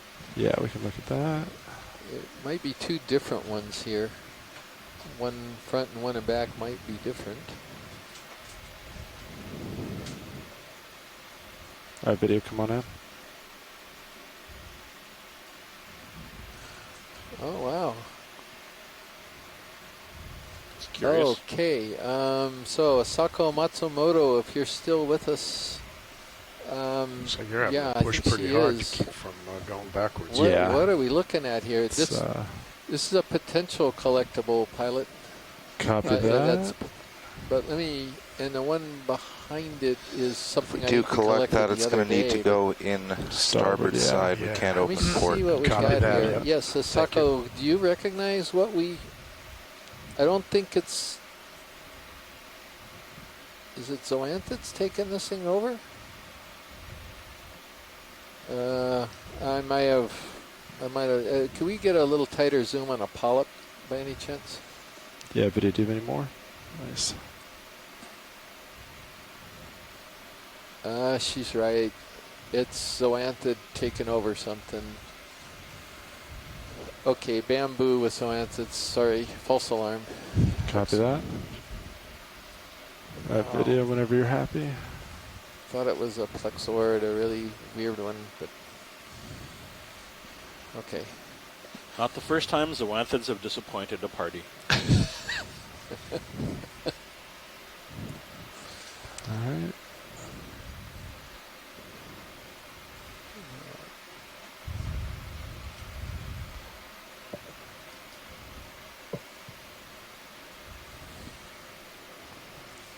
Yeah, the one in the back was a plexaurid. I agree, last, but I think it's the same one we might have grabbed. I don't want you on east. A couple of days ago. What's wrong with east? Wind and currents are into the slope. What's our bailout? Oh, if we're close to the top, though, it should. If we're close enough to the top, yes. Bailout is north right now. If we start going down a different side, we'll just bail out in whatever direction that is. Yeah. All right. Well, I'll come back to you, co-pilot. We'll just kind of look at the other side. Okay.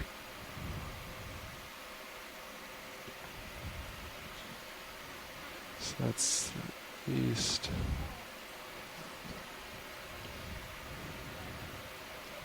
South would be okay.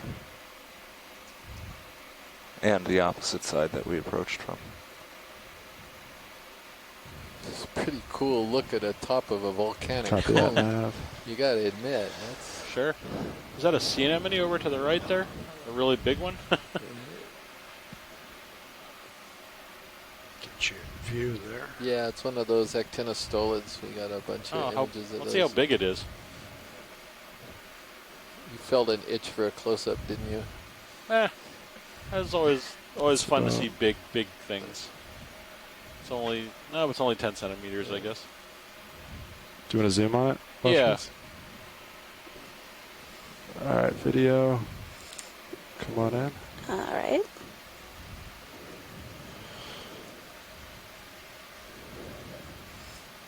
So it's a good dinner plate size across. 10, 13, 14. Interesting. Okay. Cool. Thank you. All right, come wide, video. And we're full wide.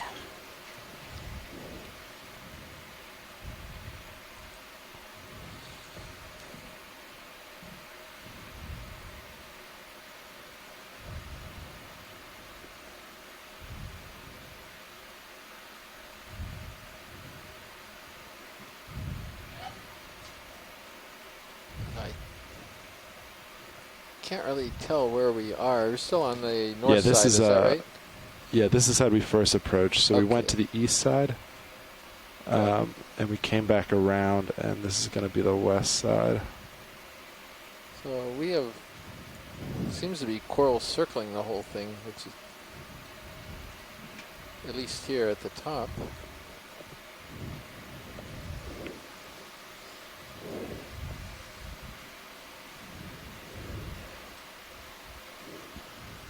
Really see that crater there in the top Sirius view. Yeah, it's a nice view. Yeah, that's, I like this long shot. Yeah, this is me doing 90 sideways against current. This might, I have to turn into it to really move at all. Okay. That seems fine. Moving fast enough. Yeah, it's slow for me. I don't like being able to move only this quick. Okay, we're directly over you. That's interesting. So Sako is asking what time we're expecting to leave the bottom.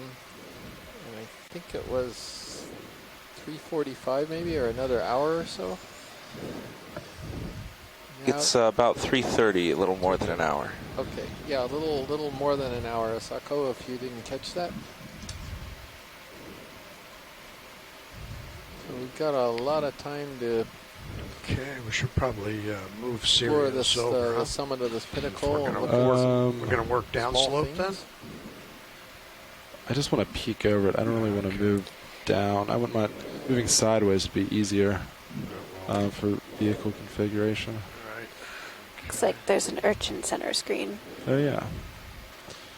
Go right there. Oh yeah, could we zoom in on the urchin, please? Absolutely.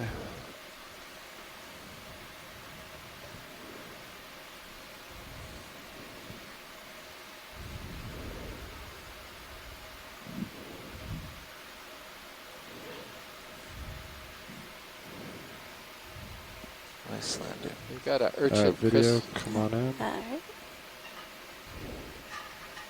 That's a partial. Looks like we have an Okeanos third urchin. These are a little bit of current. Yeah. Funny little, Little well, bit. maybe not that little apparently, but they're interesting deep sea urchins. You can notice the spines around the lower end of the body have little white. So I definitely don't want to travel on this side. Kind of I would little get tips on blown them. And these are into characteristic it. of this group. This is they not. Which actually side use are you these on? spines This is the west to walk side. along. Okay. Which I think is the opposite of this. Which is a little side you unusual wanted to go, considering that right? they also have tube feet. West is. These Well, are that is actually the side poisonous. right? Well, And, it shows the south surface current. spines South that come would be off fine. the too. surface are If you wanna do- if South you and just a check little out more fairly south. sharp. protected. These are related Now go to away sort of from shallower water fire slope. urchins. Go along And the so side of they're it, right? Yeah. quite, and we didn't know this until lately, but even the deep sea ones have So some maybe kind I can of move sting back to around them. that way. Okay. And There's we can try to fairly leave the other unusual side. So We I think still have more than an hour left. names for Yes, these we gotta Tamoshanter or pancake urchins, and walk that's around. because the water sort of evacuates from the body that when right you to bring take them more up zoom? to the surface. yeah, go for a video. I'll try to center But it. neat animals, and That's full zoom. looks like we can Copy. see some of the spines in the pedicelaria. Pedicelaria are little sort of claws that they have to manipulate items around them. Those are those sort of purplish things that are being blown back against the surface there. But interesting. I'm good, thank you. Copy that. Video whenever you're happy. All right, if we could just get the feet for just a second, that Yeah, I would be can great. do that. Yeah, watch these. As you can see with the urchin, currents blowing to the north. That's Okay, pretty much where thank it's you. at. All right, video's good. All right, video, whenever you're ready. And there's a lot of it. And we're full wide. North. Great. Alright. So what are we going to do? Go up and over the top and then turn around facing into the south side? There's a brown. Is that? Oh, it's a shrimp. Never mind. Thank you. Copy. Alright, so yeah, do you want to move, let's see. Maybe so you're still 120, 130? Oh, pilot. Yeah. Okay. This may be a long shot, but the brown coral that we just went off in the lower right, if you come down, pan down a little bit, right should be bottom center right now. There he is. Okay. This squat lobster, if we could get a zoom on this is something that we tried to collect for 2 years. Yeah, I remember this one. You remember this one? The Yeah. purple spiny one? But let's just see if it's the same thing. And I just want to see it, and I'm just wondering whether we would be lucky enough on the very last dive to actually get one of these. It's a beautiful squat lobster. That's a partial. Look at this thing. It's absolutely gorgeous. It looks like it's on a Staropathes, I guess. Not sure I recognize the coral. They do swim away, as you remember. Yes. Very evasive. Is that right to zoom more? Yeah, go for it. Do you think in this current, like he would be fooled? He wouldn't really recognize the movement because it's whipping around a lot? It's possible. The last times I remember it was calm without current, so it could be a Because he little might not feel the confused. disturbance. That's why I was sort of wondering. Could be blind. I don't know. What do you think? What is the group? It's up to you. I'd be more than happy to give it a try. Sean has a delicate touch. Folks out there in onshore land, let's think we should give it a try, and right, video, at the come very on. least we'll get an interesting black coral. Or full wide. Copy that. Let me readjust. And again, that's going to have to go starboard side. Yeah, copy.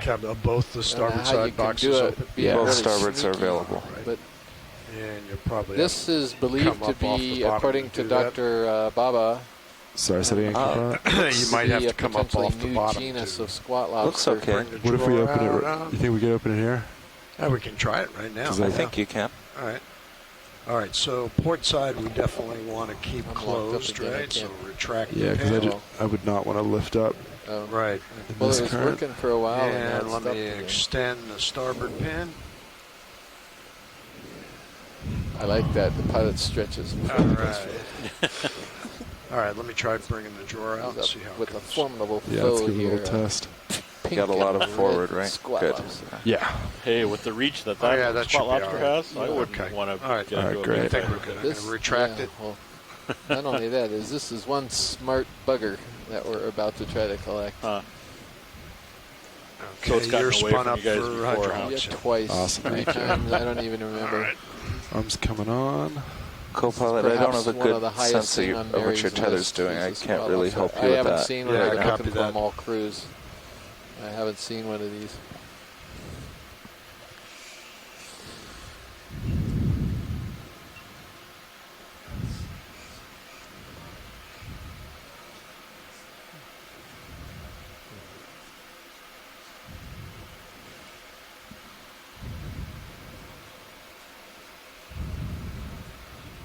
I'm going to take your mini Zeus and bring it over so we can see what's going on here, okay? Yeah, copy that.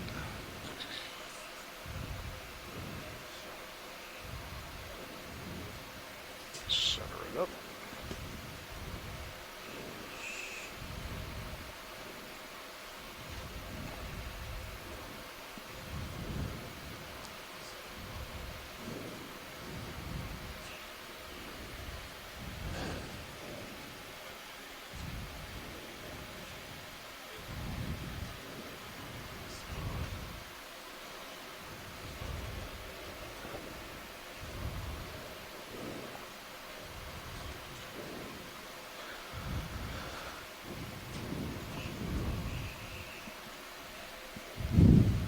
Just let me know if you want me to come in on either camera. Yeah, do you want to do a slight zoom on main HD? Yeah.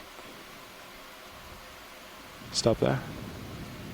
Then slight zoom on mini Zeus, please.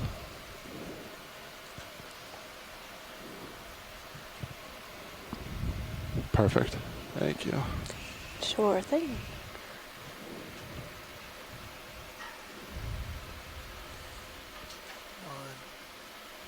Come on.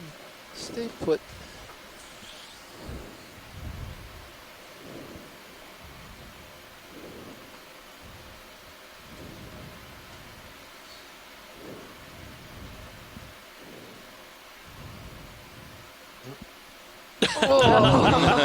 Okay, no. Wait, where is he going? Where is he going? Do you want to try to extend? Oh, he's. He went under. All right, thank you, pilot. It's worth a try. Yeah, that's about what happened every other time. Yeah, I know. Do you still want?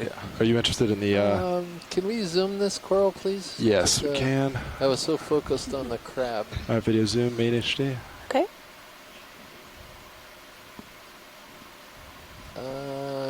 No, I think this is Staropathes. Thanks very much anyway. I appreciate it, but we'll pass on this one. Copy that. I think we've got it before.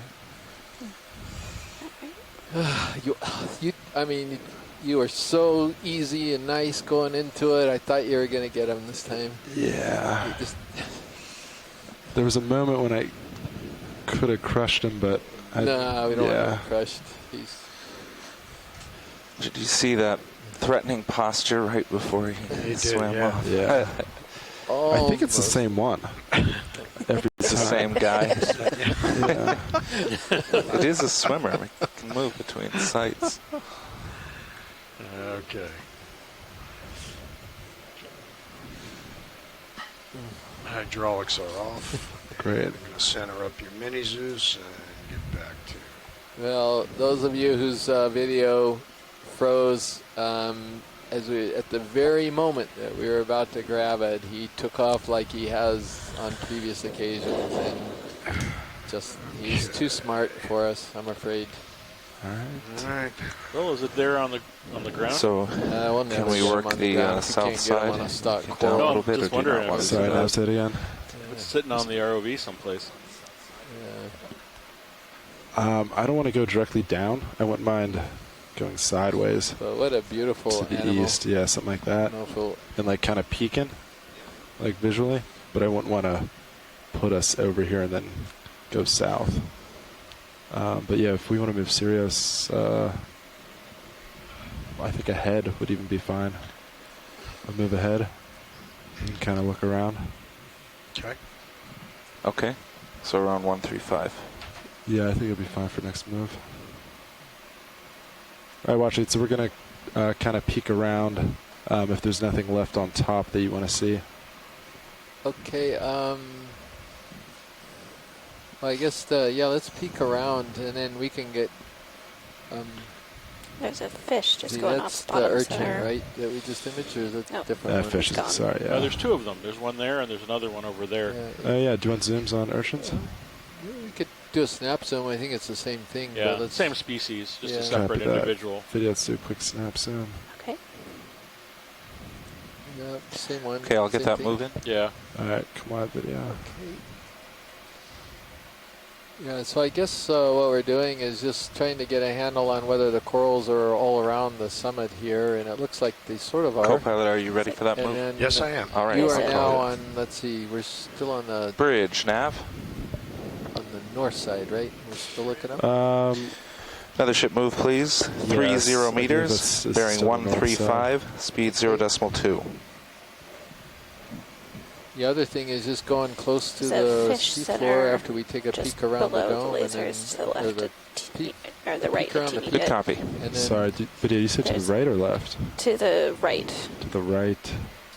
down below the coral, he's black. Oh, there it is, yeah. Yeah, go for fish. what, oh, there's a fish.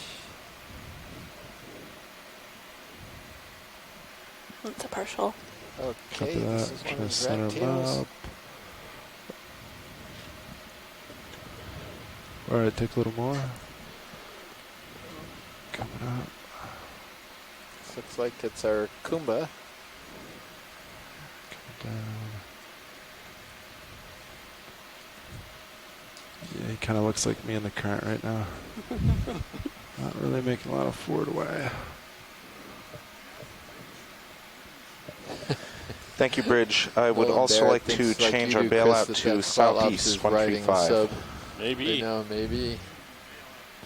Any more interest on fish watches? We're good, thank you. Thank you, I've seen Bridge. him, several times. Copy. All right, video come wide. Full wide.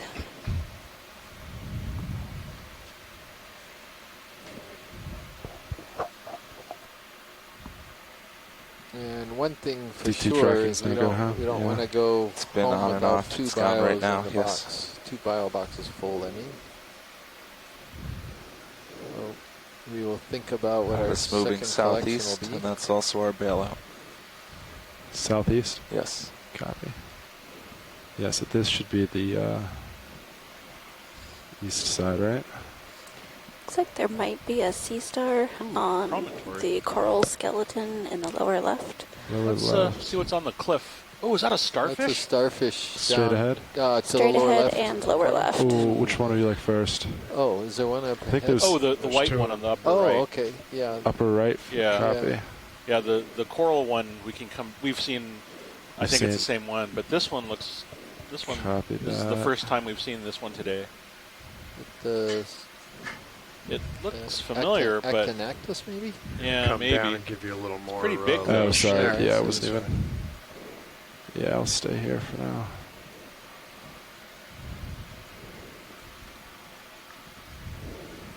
I'm not sure you're going to get any better with the direction we're headed, though. Do we want to adjust the direction?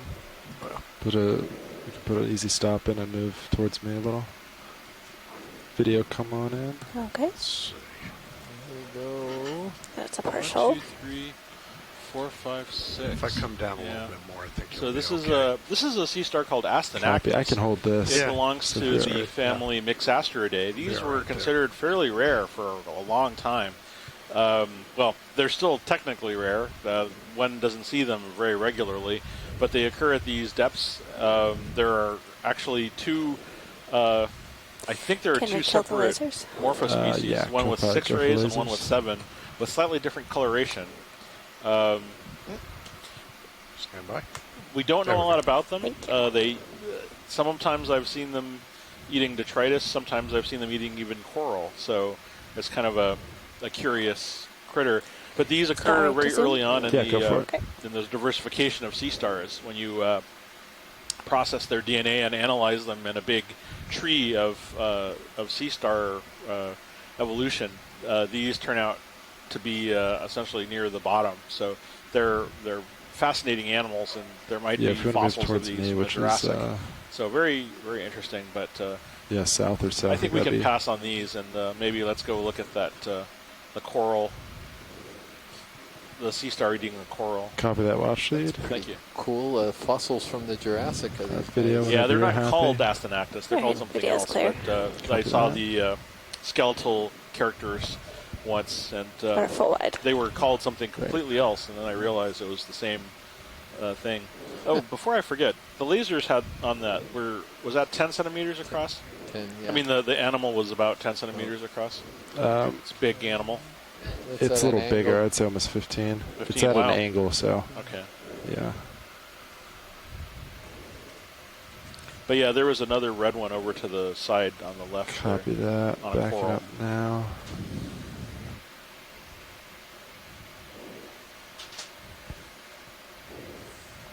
Yeah, that's it. There we go.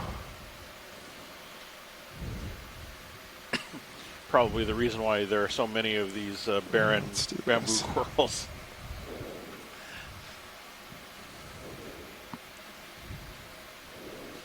I see something to get an image of after this, too. Copy that.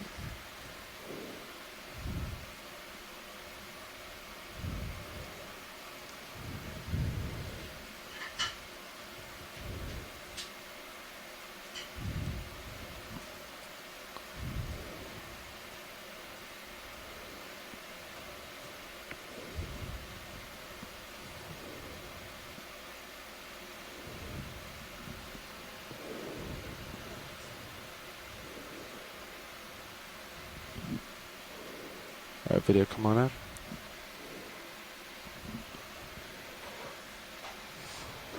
Yeah, that's the same thing we've been seeing today. I believe this is Evoplasoma, probably Forcipifera, the same one that we've been seeing. Looks like it's been handily devouring all of the polyps along this bamboo coral very efficiently. You can even see some of the wispy remains of the polyps on the other side. Oh, it's gorgeous. And those white projections coming out of the surface are the papula. That's how this starfish and other starfish breathe. They're kind of like out-pocketings, and they're very thin, and basically they just absorb gases across the surface from the water as it's flowing by. It's probably what it's doing right now, is just sort of standing in the breeze and getting a good dose of gases. Anyway, that's a lovely shot. We can move on, though. All right, video whenever you're happy. All right, video's clear. So in the background, there is a tall white sponge. Tall white sponge. To the left. A little bit downslope to the left. We pan left. Is it on screen? Not right now. There it is. It's just to get a look at it. This is one that we've seen some dead ones today, but I hadn't seen a live one. Copy that. Move towards it. And then again, if there's any rock hopes. Yeah, anywhere. copy. I haven't seen much, but I'll keep searching. Thanks.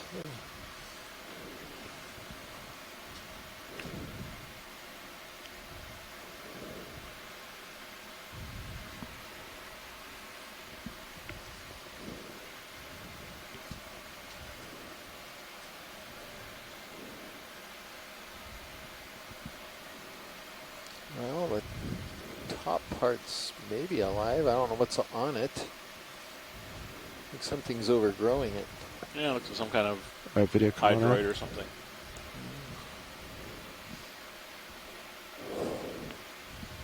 Yeah, so it's overgrowing the live tissue, which is pretty weird. Could we zoom in even tighter on this, please? And so this may be the commensal black coral that we collected the other day. If we could go the other way to the left. Yep. And to the live part right there. This looks to me like it's the black coral, the weird black coral that forms commensal relationships with members of the family Farreidae, the glass sponge family Farreidae. Well, that was a nice find because we haven't seen very much of that. We did get a specimen of that sponge and these black corals the other day. But beautiful view of these, you know, believe it or not, it's a black coral. Pretty wild, huh? Who would have thought? Yeah, that's right. That's the one that we thought I saw it for the first time the other day. I mean, before you saw it at lunchtime, it had those little if we go things down coming just off a little of it. bit, there was a shrimp on there too. Thank you, pilot. That's terrific. Copy that. And how far down? As if there wasn't. Just when one you're off done. screen up top. But there's another sea star to the left behind it. No worries. It's right there. Oops, sorry. Some little And creature. some barnacles too. Where is it? Yeah, the ship move has stopped. Yes, it's you can pan over 3 to the left. minutes It's on ago. a coral. You're Right. probably still moving a little more. Yeah, we're still moving a little bit. But, Just right there. It's You're gonna not need to on get this moving colony. It's pretty on soon. the Here's ground somewhere else, right? pilot. Yeah, but it's not that far away. It's Oh, it's Video's clear. All right, video come on. All right, watch it. So I'm going left, right? Yeah, just there it is. Yeah, copy. I think it's the same one as the others, but I just thought I would double check. Wow, there's like 4 or 5 of them in the span of. Well, we hadn't really seen them hardly at all on this cruise until this dive. These all seem to be the same species, though, so. Makes me wonder if the ones that we saw earlier on might be the video, come on in. same population or whatever. Yeah, this one's a different color than the one that we just saw. Over, there we go. And the stomach's extended. That's a partial zoom. Copy that. All right, you can go the rest of the way in.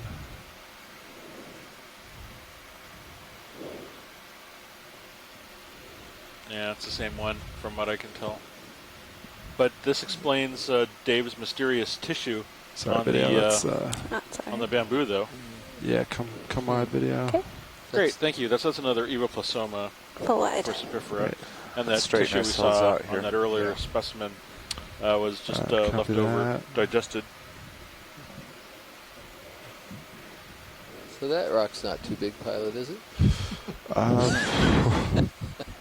It's like the only loose rock we've seen. Maybe 10 centimeters too large. Just tie the tether around it and hoist it up.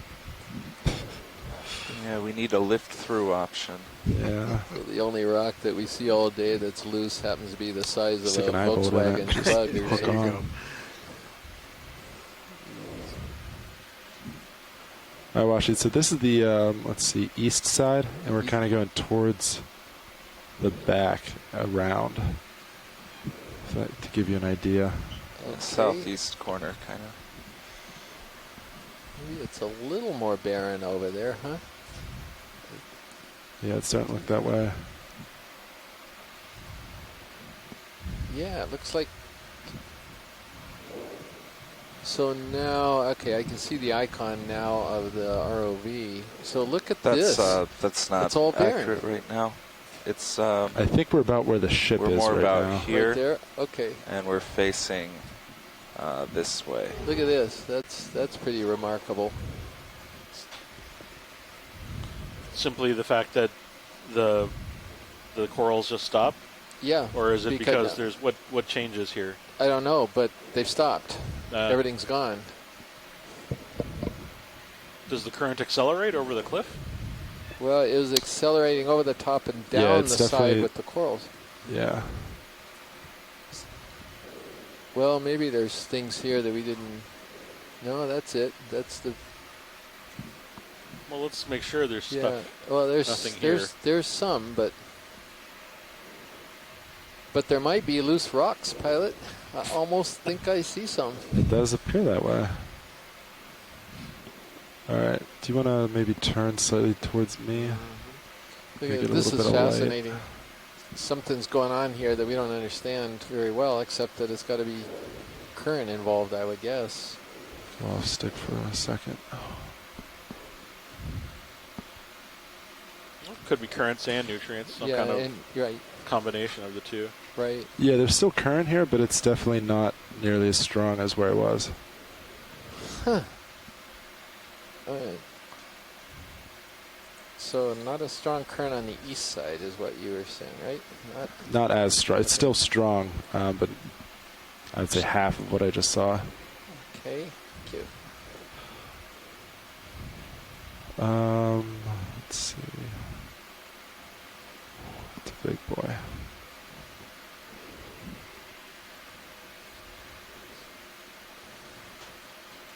One above that to the left might be good. Above to the left. Now just left. Yeah, how about What about that one? Yeah, that one? That's what we were thinking. Yeah. Yeah, I can give it a poke. And actually, would it be possible to get 2 rocks here because we'll never find another spot? Yeah, I think we can do that. Copilot, am I pulling you at all? I don't think so. Okay, great. I think we're good. Because this is a good spot for me to You set. should be about settled out. Yeah, no, I'm not moving. Okay. And your hydraulics are up. Awesome, thank you. Should we move you closer, Don? Yeah, you could. I mean, if he's going to be here for a while, move us up 10 meters maybe. Yeah, I think that's fine. Looks like it's a little more sedimented this side too, Chris, if I'm not mistaken, doesn't it? Yeah, 10 meters ahead with for the you. hypothesis of 220. high currents flowing over that sounds good. that peak. 220. Right. Because the sediments would fall out here. All right, arms coming up. Bridge, nav. If you want to keep your camera too. Another move, please. Say again? 10 meters, bearing 220, speed 0.2. No, it's all right. It's I can see it up there. Likely stuck, but there's a chance. Good copy.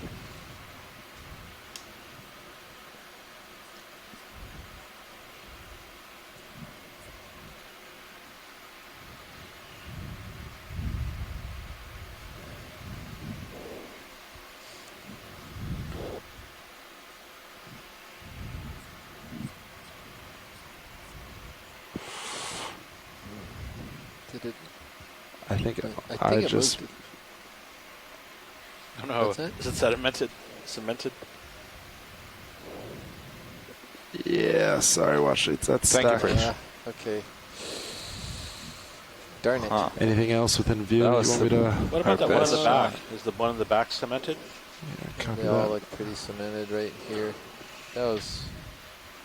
Let's just try that one. Well, that's really flat. That's the only problem with it. No. Do you even want me to? No, it's Copy. too flat. It's just going to be crust. But I wonder if we could take a look, if possible, on this side. Yeah, absolutely. We might get lucky. That one? I'm going to switch back It's cameras. Too small. Too small. Yeah. Copy. Yes, it is. Yes. Swing a little Yeah, that bit. would have been a perfect one right there. Shucks.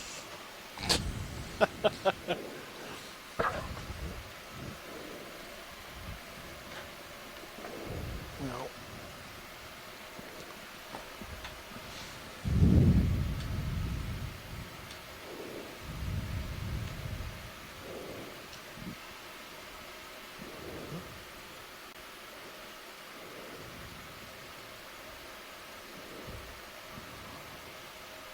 Yeah, now we're settled out a little bit there. Copy. Actually,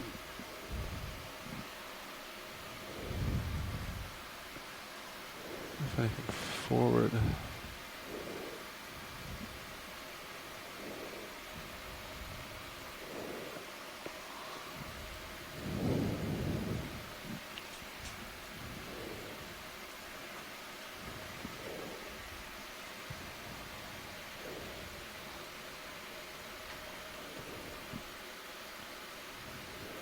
Yeah, this side's way better. Current-wise? Current-wise, yeah. Thank you, Bridge. Lose complete co-pilot. I'm going to swing a little bit. Okay. That's pretty wild. Video, can you go back wide on serious camera, please? Yes. Let me see this Some tether. of these other cones we were just You're on full the wrong wide. side. Okay, thank you. Came up the wrong side. Sorry, I didn't realize I was that far out. I can back up. Okay. We are moving toward you. We're moving towards you, so. Some part of a sponge. Yeah. Oops. But it's hardly moving. That's really interesting compared to the current we had. That's sort of a current indicator. Yeah, right around that corner, it really died off. Huh. Fascinating.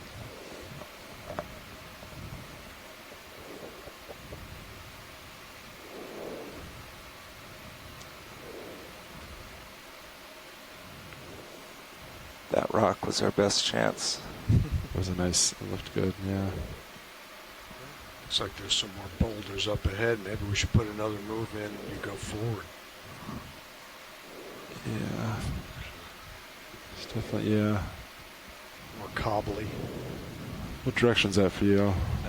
2-5. Yeah, okay, that makes sense. Yeah, whenever you think you're settled Nav, out, why ready don't you for a give us move. another, let's say, a 15-meter move, and then he can go up and look in that pebble field up there.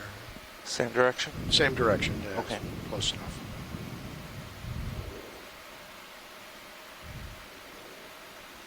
So I'm looking. Bridge, nav.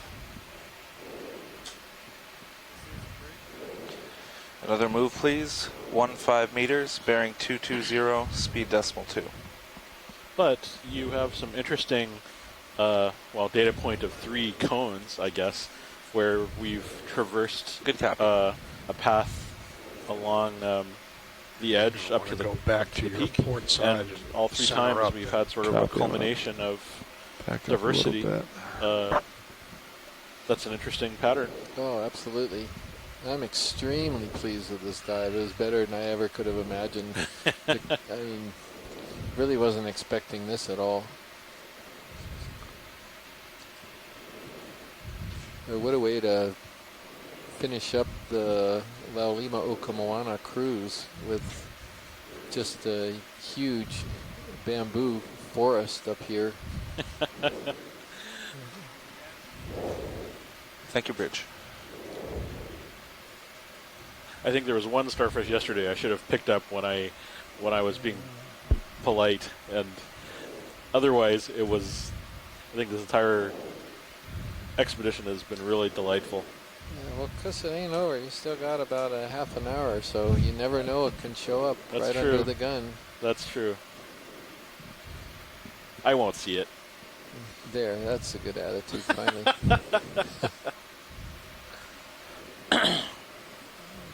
Boy, every rock I see looks completely cemented.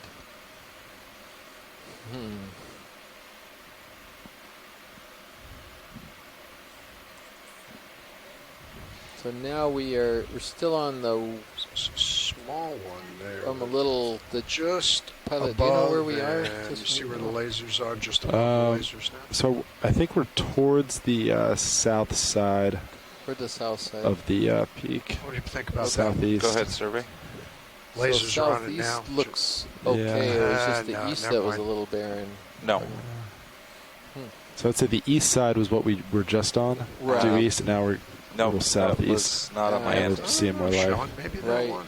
Yeah. And Well, now actually, we- sorry, I didn't want to interrupt. Would you want me to try to poke this rock at all? Which one? Dead Right center. there, the lasers. I don't know Sure, if it's, we could try it. Looked like 3 sides of it looks- were free. I don't know. yeah. It's hard to say how flat it is the only thing. Yeah. Oh, well, You're still no, let's spun try up. it. Let's try it. Copy that. You said I'm still spun up? Yep. Nice.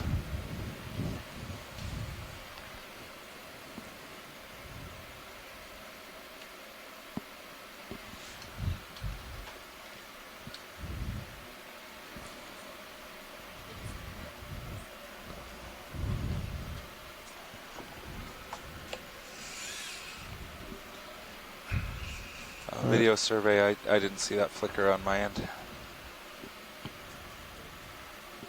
I'm just coming live.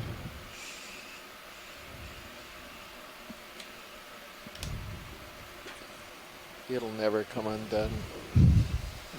And if it does, it's just crust. See, negativity. Here we go. Come on. Ooh, what is it? Flat? It's flat. It looks flat. It's flat. Yeah. Well, there's. I mean, at least there's a loose rock somewhere around here. That's gonna be too flat. Yeah. Okay. Yeah. All right. But it moved. All right. Well, that's a little hope, right? Yeah, a little bit of hope.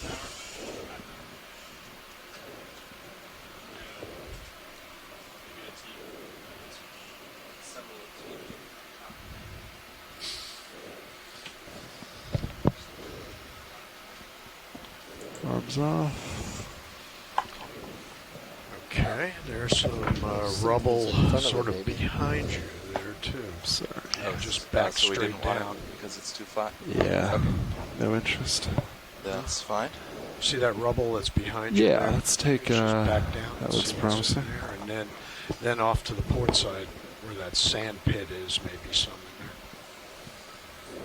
So north and south sides have got corals, but we don't know how far below the summit they extend. East side does not. It'd be interesting to see what the west side looks like if we can get over there before the end, but now we got a possible pile of rocks here.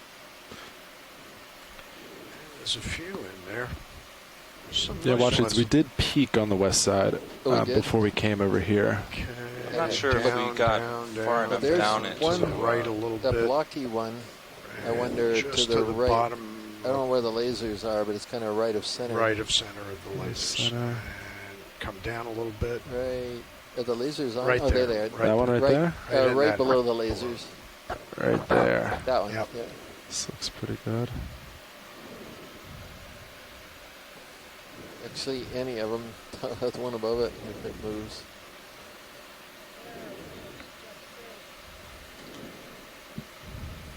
Workshop. This is Nav. I got you. And there's a blocky one even over to the left if neither of these move.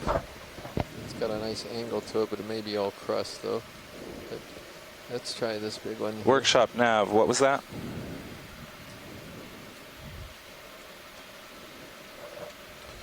So Les Watling says that Okay, he thank can't you, hang Workshop. around here till the very end, but he would like to give us his best wishes. I would like to say that this was a great final dive. So thanks, Les. It was great to have you Hydraulics around. are up. Yeah, thank you, Les, for participating. We really appreciated it. Let's see if we can find something loose. Several of them in there look good. Yeah, you think speaking of probabilities, one has to be loose, right?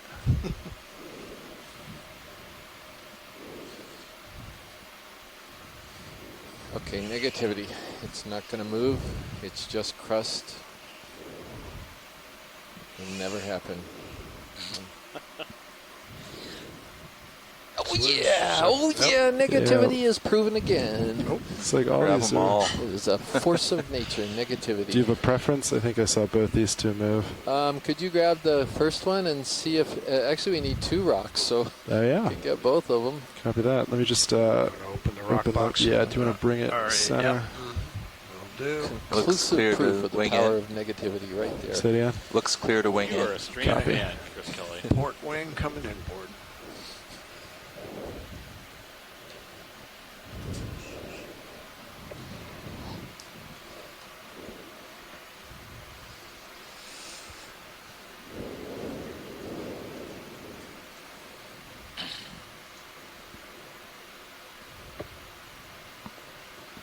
Nice. Fill her up.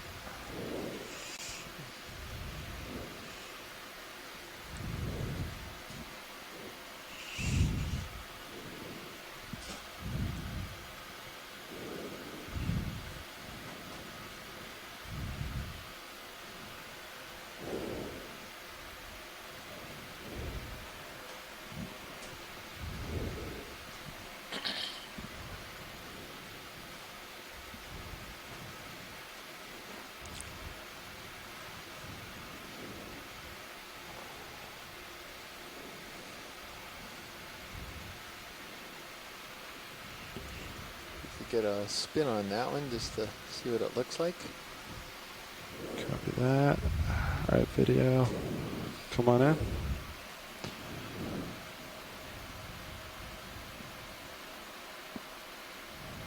Yeah, I think it's good. Copy that. You're happy with that? I guess so. A little flat now that you turned it that side. What if I just keep it at this angle? Is that better now? Looks good from here, Let's put pilot. it in the box. Copy that. Yeah, and then let's get that other one too. That would be great. This could all be crust, but it's worth a shot. Oop. Go. Okay.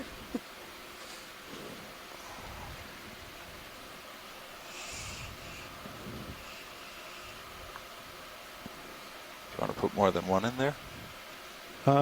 Watch these. Do you want them separated? Be a rock Well, we box? could mix up the collection data. Wait, they're side by side, aren't they? Yes. They don't have to be separated. Oh, okay, so I can just put them all in here? Sure, that would be great. Thank you. That we can do. Unless you really don't like Matt, in which case, take your pick. But you know, we only have one port side forward rock bucket to bring them up in. Oh, no. No. Well, we got the one bucket that isn't labeled. We could use that one. I know it doesn't. That's the whole point. Stupid line of humor. Okay, never mind. We are calling these separate samples, though. Watch. Excuse me. Separate samples, yes, please. Okay. Thank you. Is that John Smith by any chance? His rock tingling sense went off? Yes. John, this is me. Hey, we're going to have to make do with these. We haven't seen a rock all day that moved. Yeah, I know. I've been, unfortunately, watching all day, waiting for a rock. Nice coral. Yeah. Well, that one is a little flatter when he spun it, but this one has some hope here. It's a little girthier.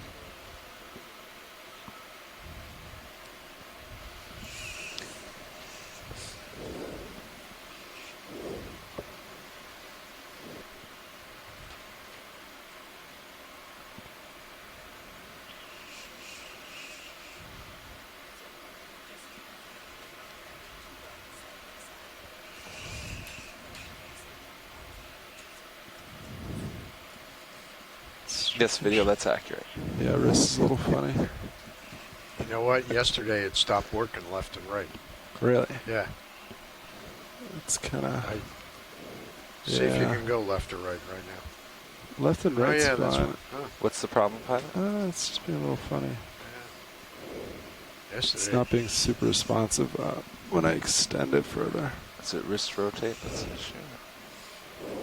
No. It's almost like... We actually lost the wrist left and right yesterday. Yeah, we for did. A brief time. Came back as soon as we restarted. Yes, survey. This is the second rock that's going into that box. This is zoom in D2 dive 15 spec 03 GO. for a second.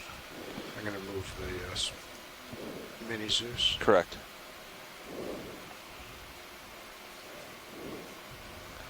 That's correct.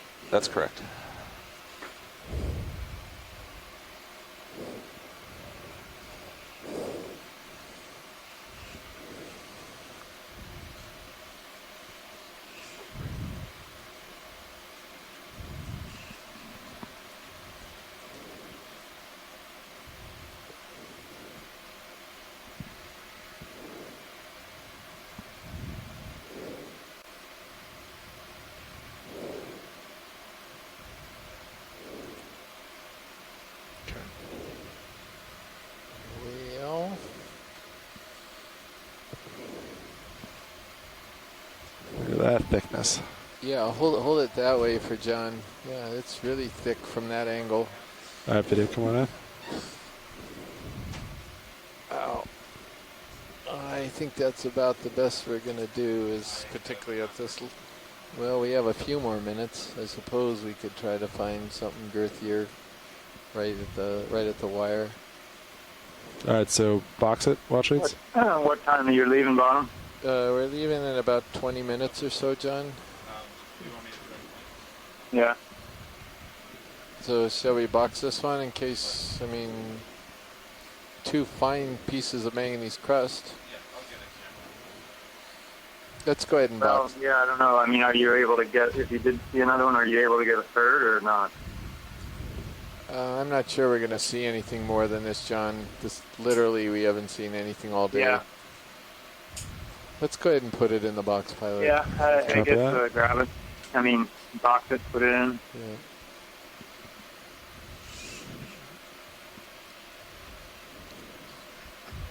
I'm going to move Mini Zeus for a second here. I think there we go. Yeah, specimen Nice. 2, Geo. Okay. No, Roland was asking about the first drop. Because we only have the 1 bio specimen so far. Okay. Okay. Good. Can I take a look at the collection screen again just for a second? Is that working now? Oh, okay.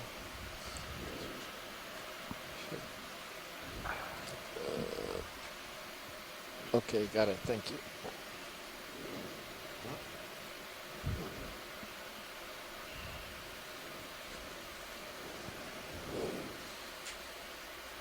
There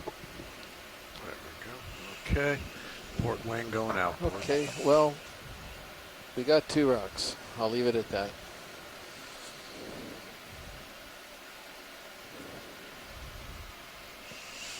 All right, thanks. Down to the wire. Yep. Thanks, John. Sorry we couldn't find anything else for you, but it was pretty heavily cemented today.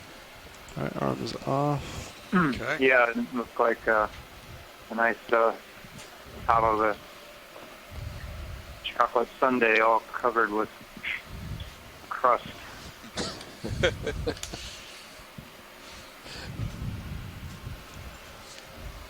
Okay, need to move. Need to move. Chocolate Copy. sundae covered with crust. You know, Like like that, a I know. Hershey's. I know. Sunday tomorrow. Right, so A meringue of manganese.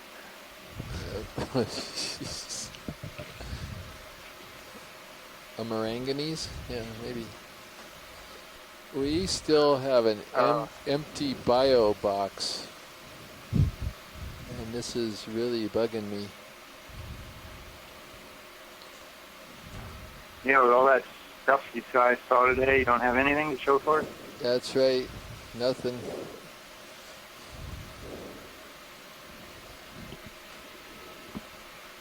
We have one, John. We have some really weird shrimp in a vase sponge for Mary Wickstein and others who like arthropods. We collected it, the sponge, to get the shrimp inside. And then that was it. We tried to get another beautiful squat lobster, but he was wise to us. We haven't seen anything super unusual today. That's why we don't have any other collections.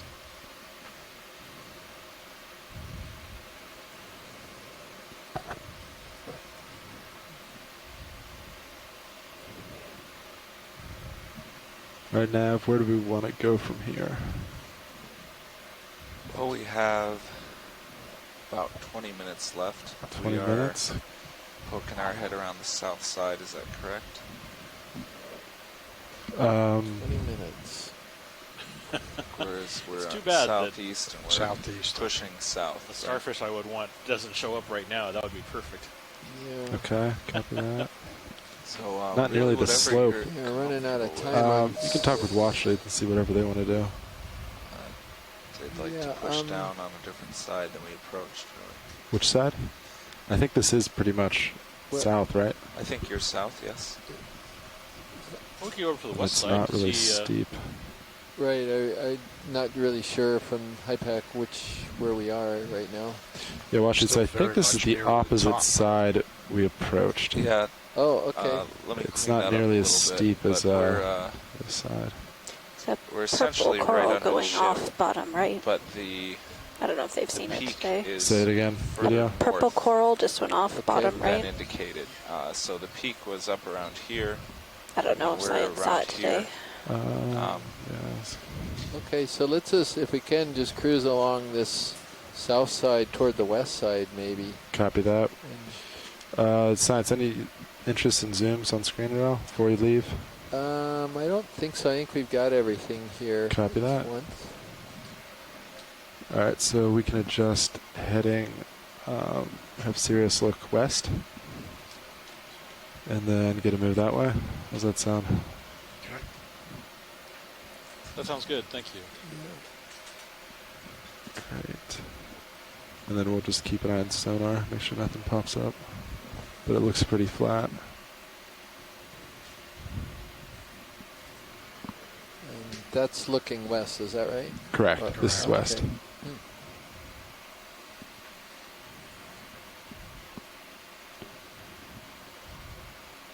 Oh, there's a fish to the left, please. Pan left real quickly. Right, there he is. Cool. Oh, it's a weird one. Yeah, it's video. a weird liparrid. Snailfish. Yeah. Snailfish. Huh. Oh, that's an interesting my way to end it. Look at, is it the same one or a slightly different one? It does look different. Co-pilot, but I think he's still a liparrid. Cover for me of bridge calls. Okay, weird body shape. Maybe he'll turn when he comes down here.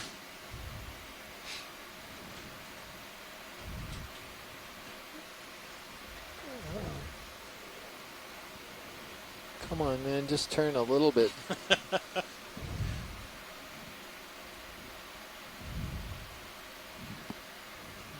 He'll never turn. He might. No, he won't. It'll just keep on going, and you'll all be cheated of the lumpfish forever, the snailfish here he forever. is. Here he's turning. Looks like he has big rear flipper fins. He's kind of keeping I turned about 90 degrees, watch leads, and he's kind of keeping his head away from me. Deck, this is Nav. One chance to bonk the bottom again and turn. There we go. He's turning. Hi, Zoom, Deck. please. Video, come on. Yeah. What the? It's a it's a frogfish. Come back. Oh wow, that is Holy kind of a funny looking thing. guacamole! It's a frog. It's a Lophiiform. Want me to take your camera? And it's all the way down. That's the problem. And the rock. Gotcha. There you Hey, go. nice. There we go. There we I go. love the details on the face.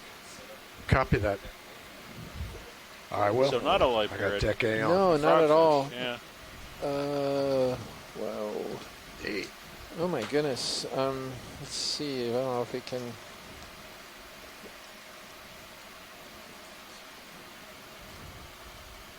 Sorry, video come partial. Call him a Lophiiformes. I'm not Back really up. sure. Right. All right. He's In the box, maybe. he's I think he's in the RV.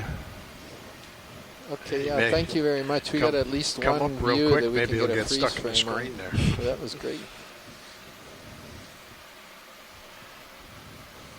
Well, that was kind of cool right at the end. Is there something It's good else to on the bottom? come over to the west. Yeah. Or is that, no, it's a shadow. Never mind. Nav, are we moving at all? No. Do you want to get ship moving west? We are not moving. We could do that. Yeah, why don't we do Due that? west? Is that a crinoid or a Sirius Basingid on the heading? bottom Yeah, rock there? that'd be good. All right. How far? Oh no, it's fine. I think 20, Chris Lyon 20, needs to yeah, run. sure. It's just being blown in the breeze. So yeah, we can move on. Copy that.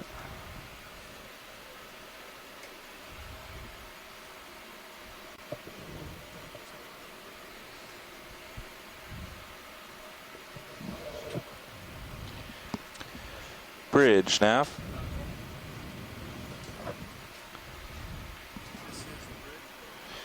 Another move, please. 20 meters, bearing 260, speed 0.2.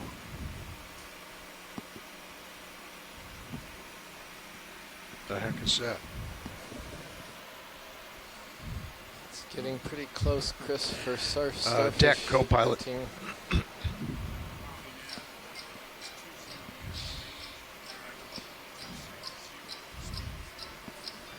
That's a good copy. Really close, Chris. Thank you, Chris. Yep. That's just great. Yeah, I have to run the winch here. You guys clear? Wait a second. Now I gotta figure out how to get it off. Sorry. Copy that. Right. God. Copy that. Oh dear.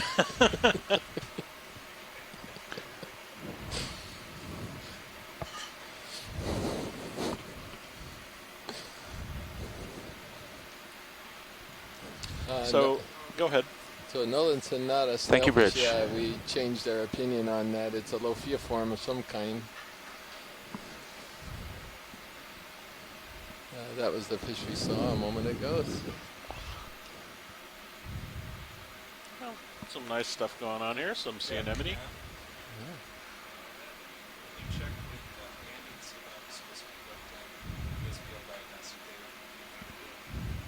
There's a nice little diversity here. Victor Borgia yeah, shows but up I a did bit more. just stopped it, diagnostic test whenever tracking went bad, and then just screenshot. Yeah, watch sheets, go ahead. It's just Victor Borgia. I'm I think sorry. you're muted. I keep trying to think of something new here. I'm gonna come Pilot, back to yeah, you want to come back into center. Yeah. This is this heading is taking us off. Copy that. Backing. Yeah, pilot, he has enough information already. Copy. You know,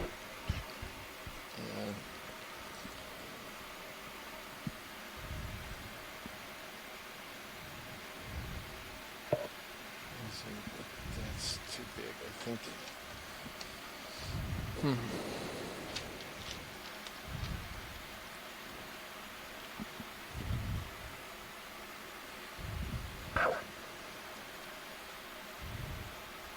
So, in the background there, looks like, is that a sea star on a coral, or is that a base? It might be. Ship's moving that way. We're just kind of waiting on that right now, though, to get there. No, it's about as far as I can get right now. No, that's all right.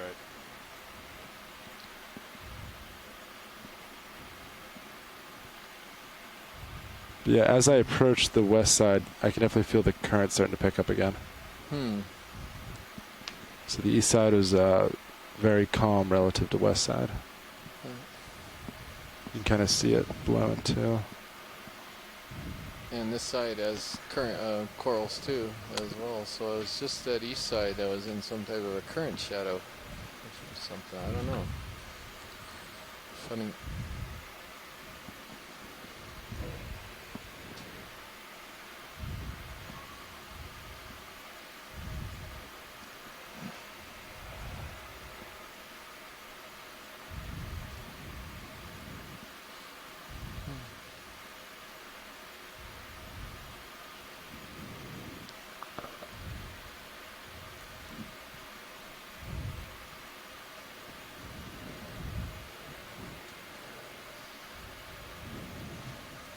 Might be able to get a zoom on this yellow one over to the center right. We saw it earlier, but we didn't get a close-up on it.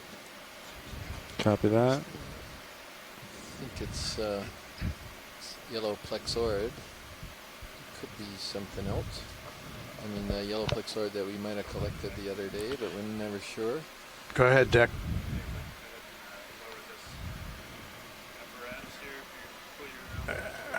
Just give me 1 minute. Let me come down a little bit and give him some slack here. Video, you want to go for a zoom? Maybe even a snap zoom on the overgrown Paragorgia. Okay. All right, never mind video. Thank you. Okay. Full wide. Okay, Dick. Thank you, Bridge. Go ahead.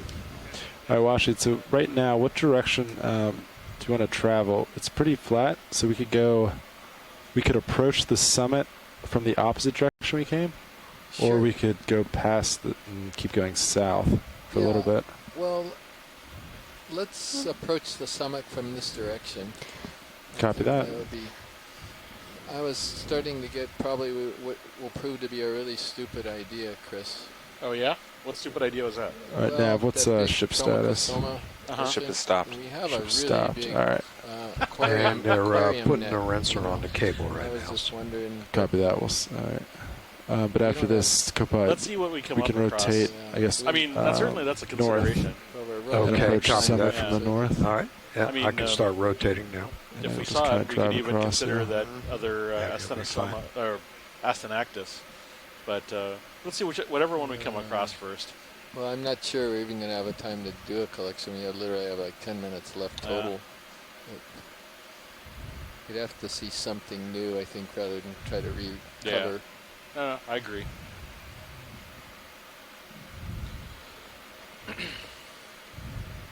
But if we have 10 minutes left, I would like to say that I don't know if I'll ever get a chance to co-host Okeanos Explorer again, but it's been a delightful 2.5 weeks. And 2.5 weeks? Whoa, more than that. 3 weeks? I've been at sea for a month, but I think 4 or 5 months. Well, I've been shoreside certainly for much longer than that, but I very much enjoyed being on the other side of the program for once, and I've been enjoying having you as my biology co-lead, and I've certainly had the pleasure of having GFOE collect the animals and work the video, and everybody on the ship is it okay to haul in a little bit? Tremendous amount of work for me. All right. And there's a starfish right at the end, of course. We could take a look at it. Yeah, let's go take a look at it. To the right, yeah, copy that. I'll say thank you to everybody on the ship, but also on shore, and the public who are watching this broadcast. An exact individual we saw earlier. We poked our head over this side. I've done a number of these, but this was a really terrific cruise. Where do you think we're at, Nav? On high and power? I'd like to also thank many of the colleagues I have on Twitter and the Facebook underwater. We're approaching from the southwest corner, who've helped right? over the years with I'm helping not sure. maintain. All right, video, come on in. Okay. I know we're on the south side. I don't know. Yeah. I don't know if I could say enough on the west. Which, if I was. All right, video, you can take yes, but it's still 135. All right, science, whenever you're happy. So how long do we have? 10 minutes, a little under 10 minutes.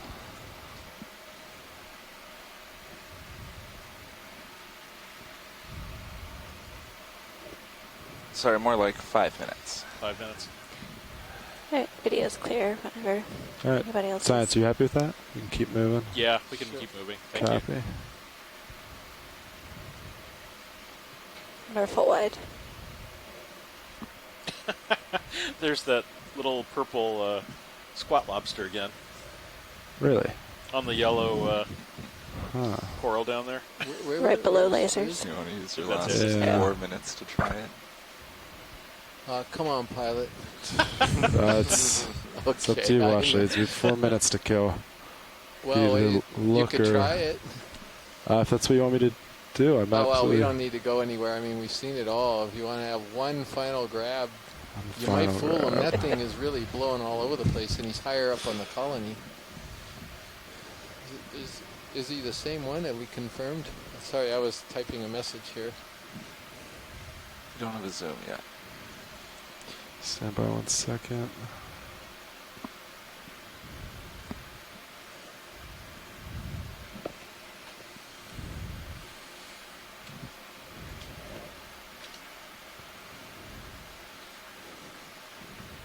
So this is the... It's not gonna hold. You're going to have to lock in some lab, right? John Smith remembered that. I'm not... John Smith remembers the cruise on the Falcor where somebody had Happy, the music Happy at the very end, and the whole control room was dancing to Happy at the end of it. Cool. It was kind of funny. But no, that was... Go ahead, Dick. Okay, copy that. Thank you. Are we still on hold for winch? No. Could you come down maybe just a meter or two if you feel safe? Yep. I think I might just be feeling a little bit of tug.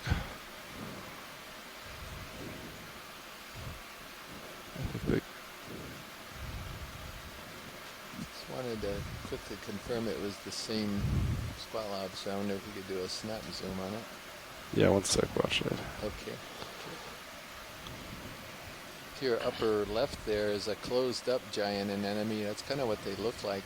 So right there. All right, video, come on in. Remember, that's how you can tell it's not a coral. Yeah, that's. All right, let's just get that's him. come out wide. Full wide. All right, snap zoom on him right now.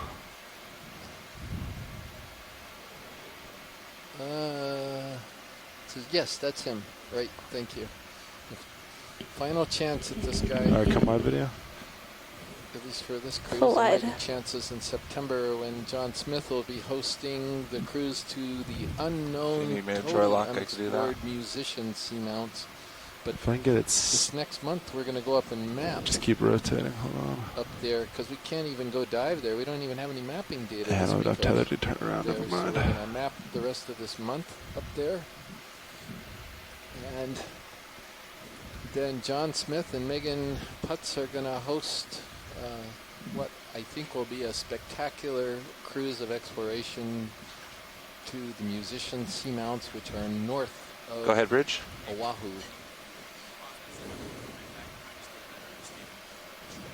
Sure. There is no terrain, but there it is. I was going to say that an anemone that's closed up in the upper left, I believe that's how you can tell it's an anemone and not a corallimorpharian, aside from the fact that it is transparent and white balls. But move the ship if you like. Can't close up to There's no them. time. Yeah, Yeah, really? we wouldn't even feel it. That's a good way to keep them straight. Yeah. All right, Washington, this one might stay hidden treasure. I don't know if we'll be able to get him today. Okay, I understand. Thank you. Yeah, no, I'm aware.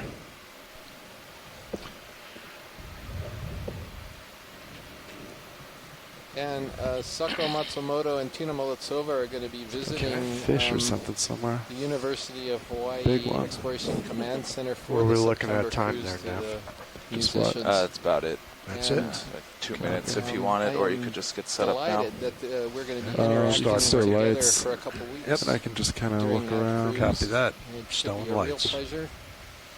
And looking forward to that, and all the rest of you, seeing you all in the chat room.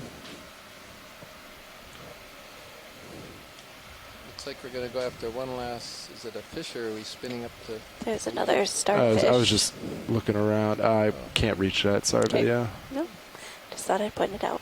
No, thank you. Wow, this place has a whole bunch of these coral predators lying around. So what a fabulous way to end the cruise here on a beautiful volcanic pinnacle. Never before explored, Seamount never even mapped before, and look at what we find.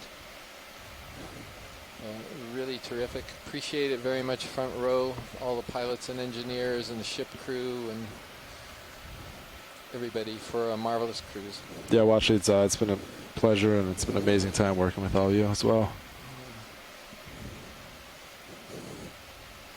So thank you. Thank you very much. We're getting ready to leave the bottom right now. And I'm going to go ahead and sign out of the chat room. Okay, Look all forward swing to arms are interacting stowed. with you all on our Swings are next good. cruise. I'm going to bump the drawer in just to make sure. Pins are retracted and drawer in. Okay. All right. I may come up. Yeah, let's come up. Come up a little bit. Get above this. I'll kind of Start coming center up. to you. Yeah. Bridge, nav. We are off bottom. We'd like to continue to hold here for now. Thank you, Bridge.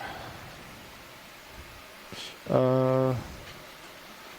Did you take auto heading out? I did. Oh, okay. Copy that. I think it might be pulling you. You want to put it back in real quick? Okay, sure. There we go. Yeah. All right. Yeah. Rotate. What's that? Starboard.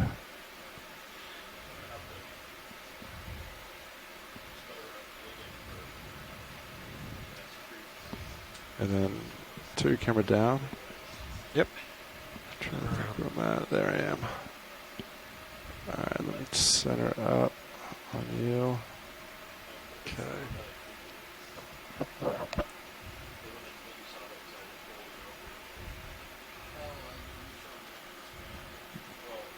All right, let's come up. Okay. 20 meters or so. All right. We can adjust.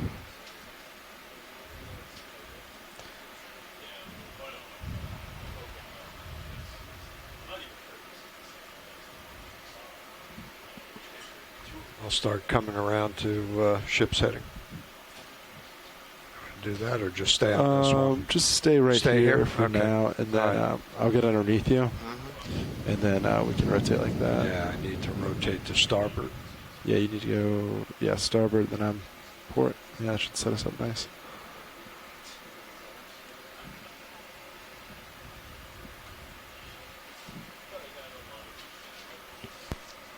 All right, I'll hold this depth.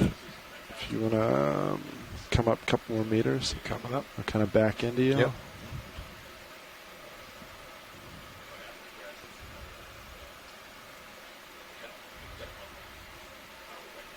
That looks like good delta. Delta 20.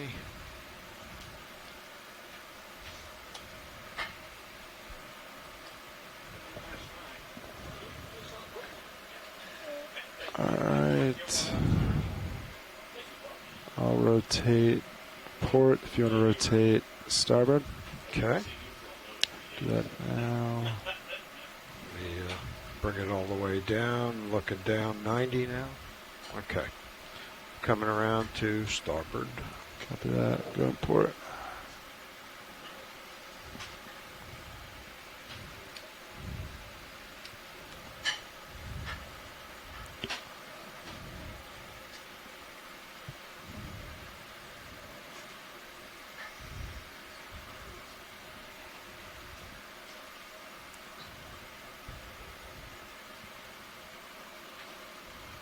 Yeah, we're probably going to swing pretty quick. Yeah. And come up a little more too if that tether's in your face.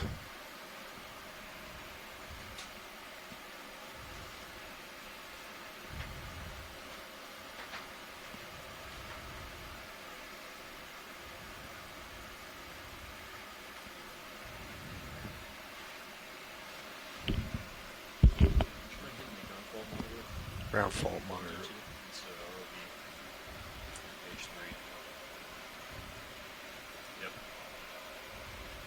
Okay. All right. Okay, Keep you're in the pushing fisheye. forward. See you in the fisheye. Start to come up a little.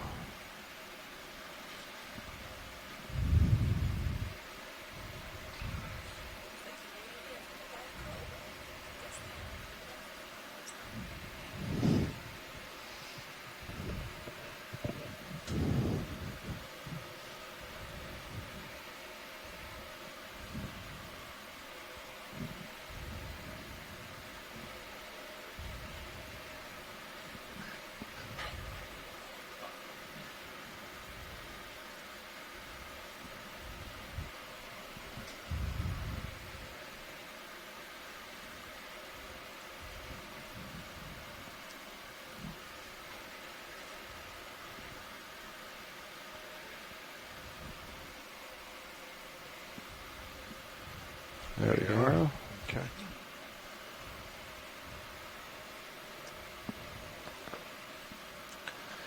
Bridge, nav. All right, you want to take auto heading out now? Okay.